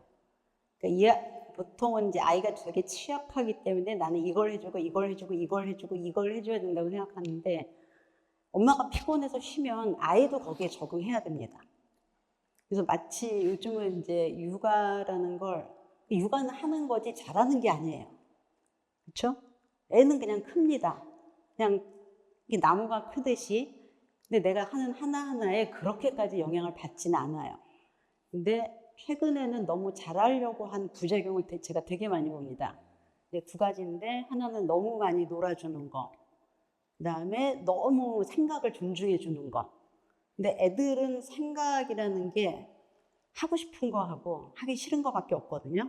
근데 이제 그걸 존중해 주면 하고 싶은 건 해야 되고 하기 싫은 건 안 해야 되는 게 맞아까지 가요. 그러니까 네가 그렇구나 하면은 내 생각이 맞아. 그러니까 이제 너무 애쓰는데 그런데 애쓰다가 예, 아이들이 이제 학교 갈 나이가 돼서 이제 저한테 많이 옵니다. 제발 그러지 마시고요. 너무 많이 놀아주면 친구랑 못 놀아요. 왜냐하면 부모님은 굉장히 양보하면서 잘 놀아주거든요. 친구 관계는 그렇지 않아요. 그렇죠. 예, 그러면 친구가 나쁘다고 하면서 안 놉니다. 그래서 대충 얘가 밖에 나가서 만나는 사람보다 조금만 더 친절하면 돼요. 조금만 더. 아, 그래 집에 오니까 좋구나. 뭐 이 정도로. 그래서 그냥 하는 거고 아이들은 엄마가 쉬면 쉬는 대로 안 놀아주면 안 놀아주는 대로 무슨 수를 써서라도 자기 삶을 꾸려갑니다. 놀이를 만듭니다. 예. 별걸 다 만들더라고요. 강아지한테 뭐 이렇게 하고 다 만들더라고요. 네, 제가 이제 그런 애들 몇 명 봤는데 이제 엄마가 집에서 아무 놀이도 못하게 다 치웠어요. 그러니까 얘가 이렇게 무슨 체조 같은 걸 하는데 야, 놀 시간 있으면 한 1분이라도 더 다리를 찢어 이렇게 하는 거예요. 예, 그러니까 다리를 찢고 자야 된다 그러더라고요. 그러니까 이제 얘가 저한테 와갖고 저는 그래도 놀아요. 그래서 뭐 하고 놀아? 했더니 이제 티슈에 물을 묻혀갖고 그걸 뭘 만드는 거예요. 보여주는데 굉장히 잘 만들더라고요. 그래서 야, 넌 창의적이다. 이제 최근에는 어떤 아이가 3학년인데 이제 저랑 이제 상담을 하러 왔는데 일단 인사를 뻑뻑 하더니 주머니에서 이렇게 왜 톡톡 터지는 캔디 있잖아요. 그걸 주면서 아, 선생님 먼저 이걸 좀 드시고 하시죠. 어우, 좋네 애가. 너무 괜찮은 애네. 근데 이제 엄마가 아빠랑 이혼을 하고 이제 애를 데리고 나와서 엄마가 일을 하고 애는 이제 외할머니 선생님 이렇게 이제 지내니까 뭔가 외할머니나 선생님한테 자기가 사랑받아야 된다는 생각을 한 거예요. 그래서 막 그런 어른들이 칭찬하는 행동을 많이 습득을 했습니다. 그래서 엄마가 자면 자는 데에 대해서 적응을 하고요. 쉬면 쉬는 데에 따라서 적응을 하고요. 엄마가 이제 빨래를 안 해준다고 왜 이렇게 더러운 옷 입혀 이렇게 안 해요. 예, 음식을 뭐 유기농 안 해줬다고 떼쓰지 않습니다. 예, 그래서 제때 재우고. 사실 유기농 맛없습니다. 사실 유기농은 엄마들만 좋은 거예요. 예, 애들은 크게 신경 안 쓰고요. 그 다음에 성장에 그렇게까지 영향을 주지 않아요.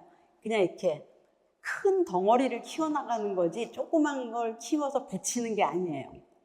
그래서 부모님이 있고 부모님이 마음이 편안하고 근데 편안한 거에 피로하고 참는 거는 굉장히 쥐약입니다. 안 참아야죠. 아, 지금 2살이면 몸이 힘든 거예요. 그러니까 저는 이제 몸이 힘든데 뭘 참아주시는지 잘 모르겠어요. 지금 인내심의 한계인데 저는 이제 2살이면 그냥 안고 자 들어가자 뭐 놀이터에서 아 더 놀래 그러면은 야 엄마 죽는 거 볼래 뭐 이제 이런 마음으로 엄마 쓰러지는 거 볼래? 너도 원하지 않지 이제 이런 마음으로 그냥 안고 들어오는 거죠. 그래갖고 이제 그렇게 해서 엄마도 너만큼의 어떤 이제 이게 뭐랄까 피곤하지 않은 권리가 있고 그래야지 얘가 상호성을 배우거든요. 놀이를 할 때도 너무 일방적으로 하면 엄마를 고양이 취급하는 애를 봤어요. 얘가 고양이 놀이를 좋아해요. 그래서 이렇게 맨날 엄마를 끈에 묶어갖고 질질 끌고 다니면 엄마는 야옹 이렇게 해요. 그리고 이제 뭘 줘요. 근데 이게 뭐냐 그랬더니 생선이래요. 그럼 이제 생선을 냠냠 먹는 신용을 해야 돼. 근데 얘가 이제 유치원에 가서 그 놀이를 할 애를 찾는데 아무도 없는 거죠. 그렇죠. 알죠. 네. 그래서 공상놀이를 부모랑 오래 한 아이들이 친구 관계에서 놀이를 잘 못합니다. 그리고 생각을 너무 존중받은 아이들이 선생님 지시를 잘 못 받아들여요. 그래서 대충 야 엄마도 쉬어야 돼. 엄마 지금 밥 먹어야 돼. 건드리지 마. 라든지 자 너 혼자 놀고 있어. 이런 거가 사회도 비슷해요. 그래서 애쓰신다고 너무 사회하고 다르게 이상적인 분위기를 만드시는 건 자, 애한테 좋지 않다. 이렇게 생각하고 쉬셔라 라고 말씀드리고 싶습니다. 그럼 김영원 교수님한테도 좀 얘기를 좀 듣고 싶어요. 양육 스트레스 이렇게 많으신 분들은 어떻게 하는 게 좋을까요? 네, 여기 사례가 다 너무 다 우리가 매일매일 만나는 어머님들의 이야기 같아가지고요. 그래서 제가 그 마지막 사례 보면서 그런 생각했는데 혼자만의 시간, 저 이거 되게 중요하다고 생각하거든요. 아까 저희 병원 직원들이랑 하는 그 모임에서 그 양육 스트레스를 해결하기 위해서 우리가 뭘 할 수 있을까 뭐 이런 얘기를 할 때 어떤 분이 그러더라고요. 부부간에 왜냐면 조그만한 애를 키울 때는 너무 그 뭐 신체적으로 붙어 있어야 되잖아요. 그러니까 1시간씩 서로 일주일에 1시간씩 자유시간 중에서 1시간은 새벽 보실 수 있잖아요. 그러니까 1시간만 자유시간 주기 뭐 이런 거를 하시는 분들. 그러니까 종교가 없는 분들도 갑자기 종교로 갔더라고요. 나 오늘 교회 갈 테니까 당신 좀 애 봐 그랬어요. 갑자기 나 종교로 간다고 그러고 종교에 귀의하시는 분들 꽤 있어요. 네.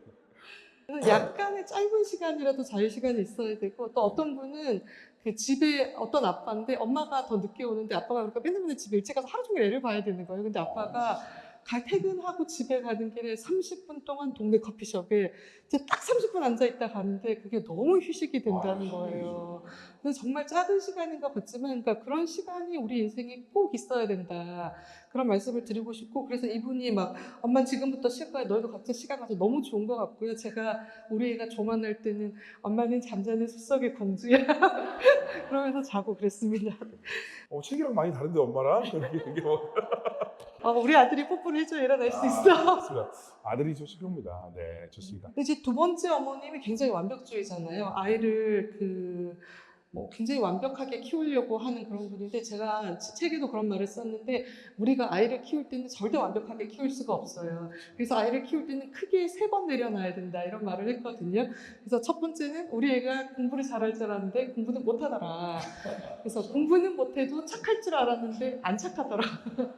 세 번째는 착하진 않아도 건강할 줄 알았는데 안 건강하더라. 요새 애들은 틱도 많고 뭐 우울증, 뭐 공황장애 너무 많잖아요. 몸이 아픈 애들 아토피 너무 많기 때문에 그냥 우리가 숨쉬고 살아있는 것만으로도 어떨 때는 감사할 때가 있다. 이런 중고등학교 때 되면 그런 생각이 드실 수 있고요.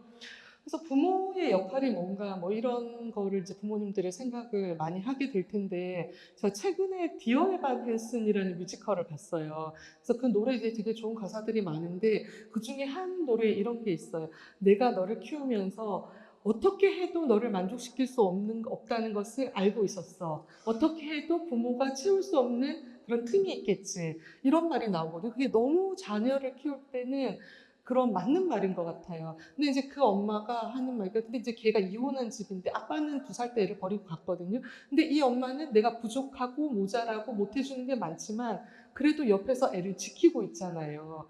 지키고 있으면 애들은 어떻게든지 잘 커요. 그래서 우리가 고민도 되고 막 내가 소리 지른 것 같고 잘못한 것 같고 그렇지만 그래도 여기 계신 어머님들은 다 여기 오셔가지고 어떻게 하면 조금 더 잘해볼까 하고 고민하면서 애들을 지키고 계시는 분들이잖아요. 그러니까 스스로 내가 잘하고 있다 이렇게 생각하시고 자신감을 가지시고 하시면 좋을 것 같습니다. 네, 너무 잘 들었습니다. 자, 너무 얘기 잘 들었고요. 저는 뭐 이런 것도 요즘엔 좀 해요. 그러니까 자식들한테만 너무 집중해서 이렇게 하는 것들도 너무 좋지만 저는 이제 부모님한테 저도 잘하는 아들은 아닌데 부모님한테 하는 모습을 보여주는 것도 굉장히 좀 좋은 것 같아요. 왜냐면 그게 나중에 우리가 커서 자식들한테 알려주는 것도 되거든요. 부모님한테 이렇게 해야 되라고 보여준 것처럼 부모님한테 하는 모습들을 보는 것도 아이들의 나중에 우리를 대하는 자세가 똑같이 되지 않을까 이렇게 생각이 듭니다. 자, 오늘 현장 질문 받도록 하겠습니다. 이제 현장 질문. 자, 이제 너무 질문이 많은데 저기 맨 처음에 손 들으셨는데 네, 거기 중간분. 먼저 질문 받도록 하겠습니다. 안녕하세요. 저 딸 둘, 한 명은 6살이고 한 명은 3세 여아를 키우고 있는데요. 제가 일을 해서 주말에 그 할머니 할아버지께서 저희 애기 2명을 이렇게 육아를 해주셔서 감사하는 그런 육아를 하고 있는데 저희가 주 양육자거든요. 어쨌든 간에. 근데 할머니 할아버지가 아주 허용적이시고 제가 훈육을 하고 있는 학생들에 대해서 좀 약간 다 허용적이시다 보니까 그거에 대한 반대 육아를 좀 하실 때가 있어요. 예를 들면은 제가 존댓말을 좀 가르치고 있는데 존댓말이 거리감이 느껴져서 싫다고 하신다거나 아니면 뭐 식사 예절 같은 걸 가르쳤는데 어리니까 괜찮아라고 하신다거나 그런 부분들이 좀 이제 토요일, 일요일 이렇게 주말 내내 이루어지는데 그 부분에 대해서 제가 이제 권위가 약해지는데 아이들에게 할 수 있는 말이 좀 줄어들고 그런 부분에 대해서 어른들과 어떻게 제가 이렇게 효과적으로 접근하면 좋을지가 궁금해요. 우리 효원. 근데 사실 지금 말씀하신 분 같은 분들이 엄청 많잖아요. 요즘에 일하는 어머님들이 많기 때문에 뭐 남편도 내 뜻대로 안 되는데 우리 엄마는 더 내 뜻대로 안 되고 시어머니는 절대 내 뜻대로 안 되고 그렇잖아요. 그래서 저는 그런 생각을 어차피 절대 다 맞출 수는 없는 것 같아요. 그래서 정말 중요한 것 몇 가지에 대한 두세 가지를 좀 이거는 좀 해주셨으면 좋겠다. 이렇게 좀 전략을 가져가야 된다고 생각을 하고요. 다 맞추기는 참 어려운데 어머님 뭐 이거 하나만 좀 해주세요. 이거는 꼭 좀 해주세요. 제가 이런 거 정말 중요한 것 같아요. 이렇게 하고 하는 수밖에 없지 않나 이런 생각을 네, 많이 하게 돼. 특히 이제 어머님들은 참 바꾸기 어렵더라고요. 네. 좋습니다. 또 다른 분 혹시 아들 이번에는 딸 말고 아들 계신 그 부모님들 중에서 네, 아들 여기 아들 무슨 말이야? 네 여기 먼저 아들 둘. 네. 안녕하세요. 아들 둘 10살 그리고 5살 키우고 있습니다.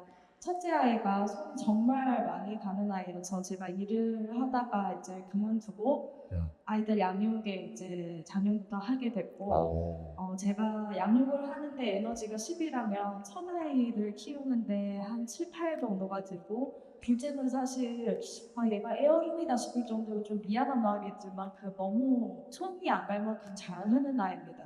자기도 그걸 아는지 큰애를 훈육하거나 할 때 이제 제 옆으로 와서 엄마 나는 이거 잘하지 이렇게 얘기를 하고 그리고 이제 형이 못하는 부분을 자기가 좀 더 잘해서 사랑받으려고 그러는 것 같은데 근데 그렇게 할 때 제가 큰애를 훈육해서 좀 훈육하는 분위기 속에서 갑자기 이제 옆으로 와서 그렇게 행동을 하면 나는 이거 다했는데 이렇게 하면은 그 상황에서 이제 잘했어라고 얘기하기도 뭐 하고 그리고 그냥 이제 그 상황에서는 토닥토닥만 해주고 하는데도 큰애 눈치도 보이고 얘가 약간 편애한다라는 느낌이 들 것 같아서 그렇고 또 얘를 그 상황이 많은데 또 얘를 칭찬해 주자니 얘가 또 형을 무시하는 생각이 들 수도 있을 것 같다는 생각이 들기도 하고 그런 상황에서 좀 어려움이 있습니다. 어떻게 하면 좋을지 선생님들 의견을 듣고 싶습니다.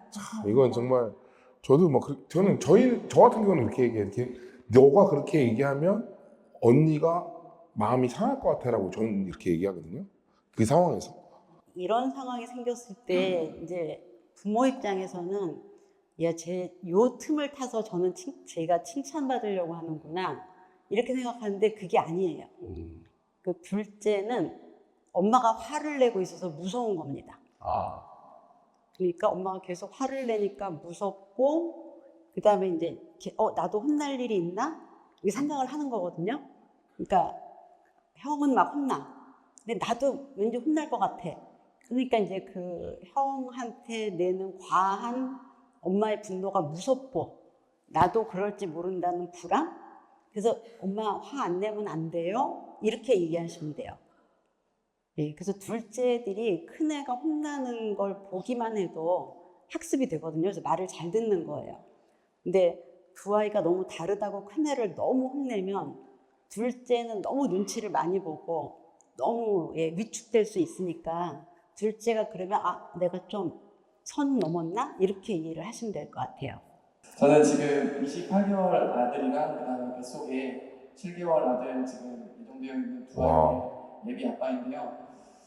지금 좀 고민되는 거는 저 같은 경우에는 육아휴직도 첫째 때 좀 했었고 지금은 간축 근무를 하면서 와이프가 끔찍한 상황에서 어떻게 보면 와이프보다 더 아이들과 시간을 많이 보내고 있는데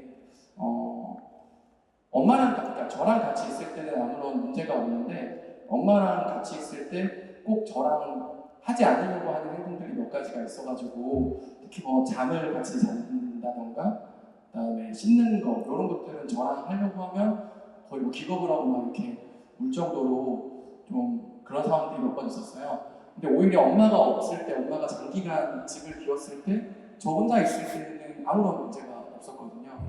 뭐 인간적으로 조금 서운할 때도 있는데 그런 걸 떠나서 이제 뱃속에 둘째가 태어나면 엄마가 아무래도 그런 부분들을 많이 해주지 못할 때가 생길 것 같은데 그런 상황에서 좀 어떻게 해야 될지 궁금해서 질문드리고 싶었습니다. 네, 형호 씨. 근데 이제 그 아이가 아빠랑 사이는 되게 좋은 것 같아요. 둘이 있을 때는 잘 지내니까요. 근데 잠을 아빠랑은 잠자기 싫다거나 아빠랑 양치질 안 하고 싶다 이런 행동에 의미가 무엇인지를 알아보아야 될 것 같아요. 뭐 엄마가 있을 때 엄마랑 같이 자는 게, 우리 이렇게 같이 자는 게 애들이 막 그때 꿍성꿍냥 얘기도 하고 막 이런 되게 좀 즐거운 시간이잖아요. 그래서 같이 막 살도 부대끼고 좀 뭔가 엄마가 없었던 그 결핍의 시간을 채우고 싶어 하는 것인지, 뭐 어떤 것인지 그런 걸 알고 싶고, 또 뭐 양치질 할 때도 엄마는 더 빠르게 단호하게 하는지 아니면 아빠가 좀 단호하게 하는 것인지, 그게 어떤 의미가 있는지가 되게 중요할 것 같거든요. 근데 사실 아빠랑 있을 때, 둘이만 있을 때 애가 뭘 안 하면 문제인데, 아내가 안 계시고 아빠랑 둘이 있을 때 아이가 잘하면 사실 큰 문제는 없을 것 같아요. 근데 이제 그게 어떤 의미인지는 한번 생각해 볼 수 있을 것 같아요. 네. 잘하고 있습니다. 잘하고 계세요. 아우. 일단 아빠가 여기 왔다는 것 자체가 잘했습니다. 남성분이 계시네요. 네. 내적 친밀감이 있습니다. 또 다른 분, 또 남성분이네요. 네. 안녕하세요. 지금 49개월 아들이랑 27개월 딸 키우고 있는데요. 아들, 딸, 네. 네, 근데 저희 아이들이 이제 다른 것보다 어디 놀러 가거나 아니면 자기들끼리 놀고 있거나 저희랑 있을 때 엄마 아빠를 계속 부르거든요. 엄마 이거 봐, 아빠 나 봐봐, 아빠 이거 봐, 아빠 이거 봐. 키즈 카페 가서도 그래서 저희들 이제 실수도 없는 게 그래서 아빠 나 여기 있어, 아빠 나 좀 봐, 아빠 여기 봐 이러거든요.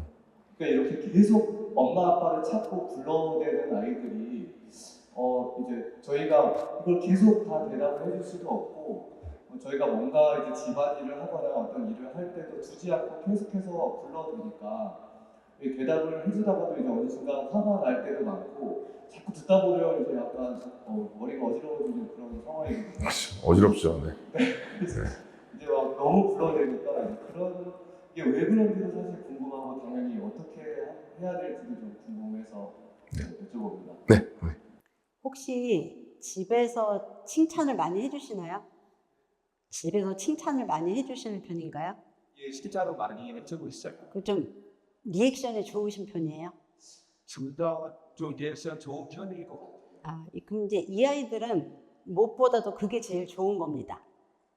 그러니까 약간 리액션 중독, 칭찬 중독. 그러니까 이제 그게 없으면 뭔가 심심하고 뭔가 양념이 덜 들어간 것 같고, 그래서 그 칭찬 중독 애들이 그래서 이제 어린이집 가면 되게 불행해지거든요. 예. 그래서 이렇게 엄마랑 아빠를 보면 막 빵빠레가 올리는데 여기는 박수 짝 뭐 이런 거라 지금 이제 줄이셔야 되는데 갑자기 이제 줄이려는, 그러니까 3번 중에 1번은 영혼 없이 해주세요. 그래 맞아. 놀아 뭐라든지. 그래서 빨리 톤을 많이 낮추지 않으면 세상에 나가면 그런 톤으로 아무도 안 대해주거든요. 그리고 이렇게 세세히 칭찬을 해주시면 제가 정말 많이 보는데 애한테 뭘 시키면 뭘 3초 한 다음에 저를 쳐다봐요. 그래서 왜? 그러면 이렇게 약간 얼굴에 자 칭찬해줄 때 됐잖아 이런 표정이 나옵니다. 그래서 지금 너무 이렇게 바깥 세상, 집 밖에서 받는 어떤 관심과 집 안에서 받는 관심의 차이가 크기 때문에 밖에 나가서도 이 집안에서 하는 것처럼 하는 것 같아요. 그러니까 빨리 반응성과 그 정도, 칭찬의 정도, 횟수를 좀 줄여야 된다는 그런 시기라는 의미인 것 같아요. 안녕하세요. 저는 초등학교 2학년 첫째랑 만 5세 둘째 아들 형제 엄마인데요. 얘네들이 이제 둘 다 승부욕이 있어요. 그래서 몸으로 싸움을 하거나 몸으로 놀이를 하면 당연히 둘째가 늘 져요. 칠 수밖에 없잖아요. 계속 근데 그러면 이게 너무 반복이 되는데 사실 둘 다 아직 어리다 보니까 떨어지는 시간이 너무 적어서 둘이 계속 놀고 계속 신체적으로 한 명이 계속 지니까 이걸 어떻게 설명을 해줘야 되는지 아니면 아예 분리를 더 많이 시켜야 되는지 잘 모르겠어요. 근데 애들이 둘이 계속 신체 놀이를 하는 거예요? 네, 팔쏘기, 팔싸움, 모태놀이. 근데 이제 우리가 사실 아이들이 자라다 보면 꼭 이기고 지는 게 없는 놀이들도 있잖아요. 그리고 그런 거를 하는 게 되게 중요하다고 생각이 들거든요. 그리고 또 신체 놀이가 아닌 놀이 중에서도 뭐 이기고 지는데 지는 것을 배울 수 있는 놀이들도 있거든요. 뭐 젠가 같은 것도 그런 거잖아요. 뭐 부루마블도 그렇고 뭐 근데 사실 게임이라는 게 하다 보면은 운도 있는 거고 뭐 내가 잘하고 못해서가 아니라 하다 보면 질 수도 있는 거고 근데 우리 인생에는 다 그 실패가 계속 있는 거라서 실패와 좌절을 하는 걸 애들이 배워가야 되거든요. 그래서 그런 거를 계속 좀 연습시키고 가르치고 좀 다양하게 하는 게 필요하고 또 꼭 뭘 해가지고 이긴다기보다 너는 뭐 칼싸움을 잘하고 너는 레고 만들기를 잘하고 뭐 이런 서로 다르다라는 것을 가르치는 게 되게 중요하다고 생각이 들게 나오네요. 둘이 3살 차이고 이제 둘째 아직 만 5세니까 사실 부루마블 같은 건 좀 어렵고 젠가 정도밖에 못해요. 이렇게 젠가 같은 게 되게 많아요. 뭐 펭귄 얼음 깨기부터 시작해서 뭐 치킨 차차 뭐 이런 거 원숭이 빼기 뭐 이런 거 엄청 많잖아요. 네. 아무래도 그런 전략 게임에 이렇게 하는 거 자체가 둘째가 계속 질 수밖에 없어요. 그래서 나중에 나중에 늡니다. 늘더라고요 마지막에. 네. 그러니까 어느 시점까지는 분리해서 따로 놀아주는 게 좋을지 그런 게임에서 네. 제가 그러니까 그 중간에 계속 관여를 해주는 게 좋을지 아니면 그냥 자기들끼리 어느 정도 룰을 자기들이 정하게 만들어주는 게 좋을지 잘 모르겠어요. 근데 자기들끼리 룰을 정하는 것도 괜찮거든요. 싸우지만 않으면 돼요. 싸우거나 크게 뭐 싸움이 안 일어나면 괜찮은데 근데 둘째가 잘하는 걸 찾아봐 주는 것도 좋을 것 같고 둘째가 좋아하는 것을 좀 찾아봐 줘도 좋을 것 같고 또 너무 막 그렇게만 놀면 저는 뭐 학원 시간을 월수금 예능 화목일 이렇게 좀 분리하는 것도 괜찮다고 생각이 들고 뭐 서로 다른 것을 둘이 똑같이 태권도 시키지 말고 한 명은 태권도 시키고 한 명은 딴 거 시키고 이런 식으로 좀 서로 다른 것을 시키는 것도 좋은 것 같고 조금 그래서 나는 이걸 잘하고 너는 이걸 잘하고 이런 느낌을 가질 수 있게 해주면 좋은 것 같고요. 근데 뭐 둘째들은 시간이 지나면 금방 따라잡습니다. 네. 저희는 지금 막내가 제일 잘합니다. 물론 다 이제 얘기를 못 하셨을 수도 있어요. 여러분들도 되게 궁금한 점도 많은데 그래도 오늘 최대한 오늘 우리 두 교수님께서 많이 얘기를 해주셨는데 아이를 키우는 거는 사실 정답은 없는 것 같아요. 왜냐면 또 아이마다 다 다르고 사람이라는 게 사실 우리도 그렇게 안 컸잖아요. 그렇기 때문에 항상 이제 아이들한테 얘기할 때 우리가 최선을 다해줄 수 있지만 다 해줄 수는 없는 거예요. 왜냐면 아무리 잘해도 아이들은 만족감을 느낄 수 없습니다. 그러니까 우리가 항상 최선을 다했다는 것들 아이들에 알려주고 우리 자신에 대해서 너무 이렇게 무너지지 마시고 하시는 여러분 됐으면 좋겠습니다. 지금까지 개그맨 오지연이었고요. 우리 김효 교수님 그리고 우리 조선미 교수님께 큰 박수 부탁드립니다. 네, 감사합니다.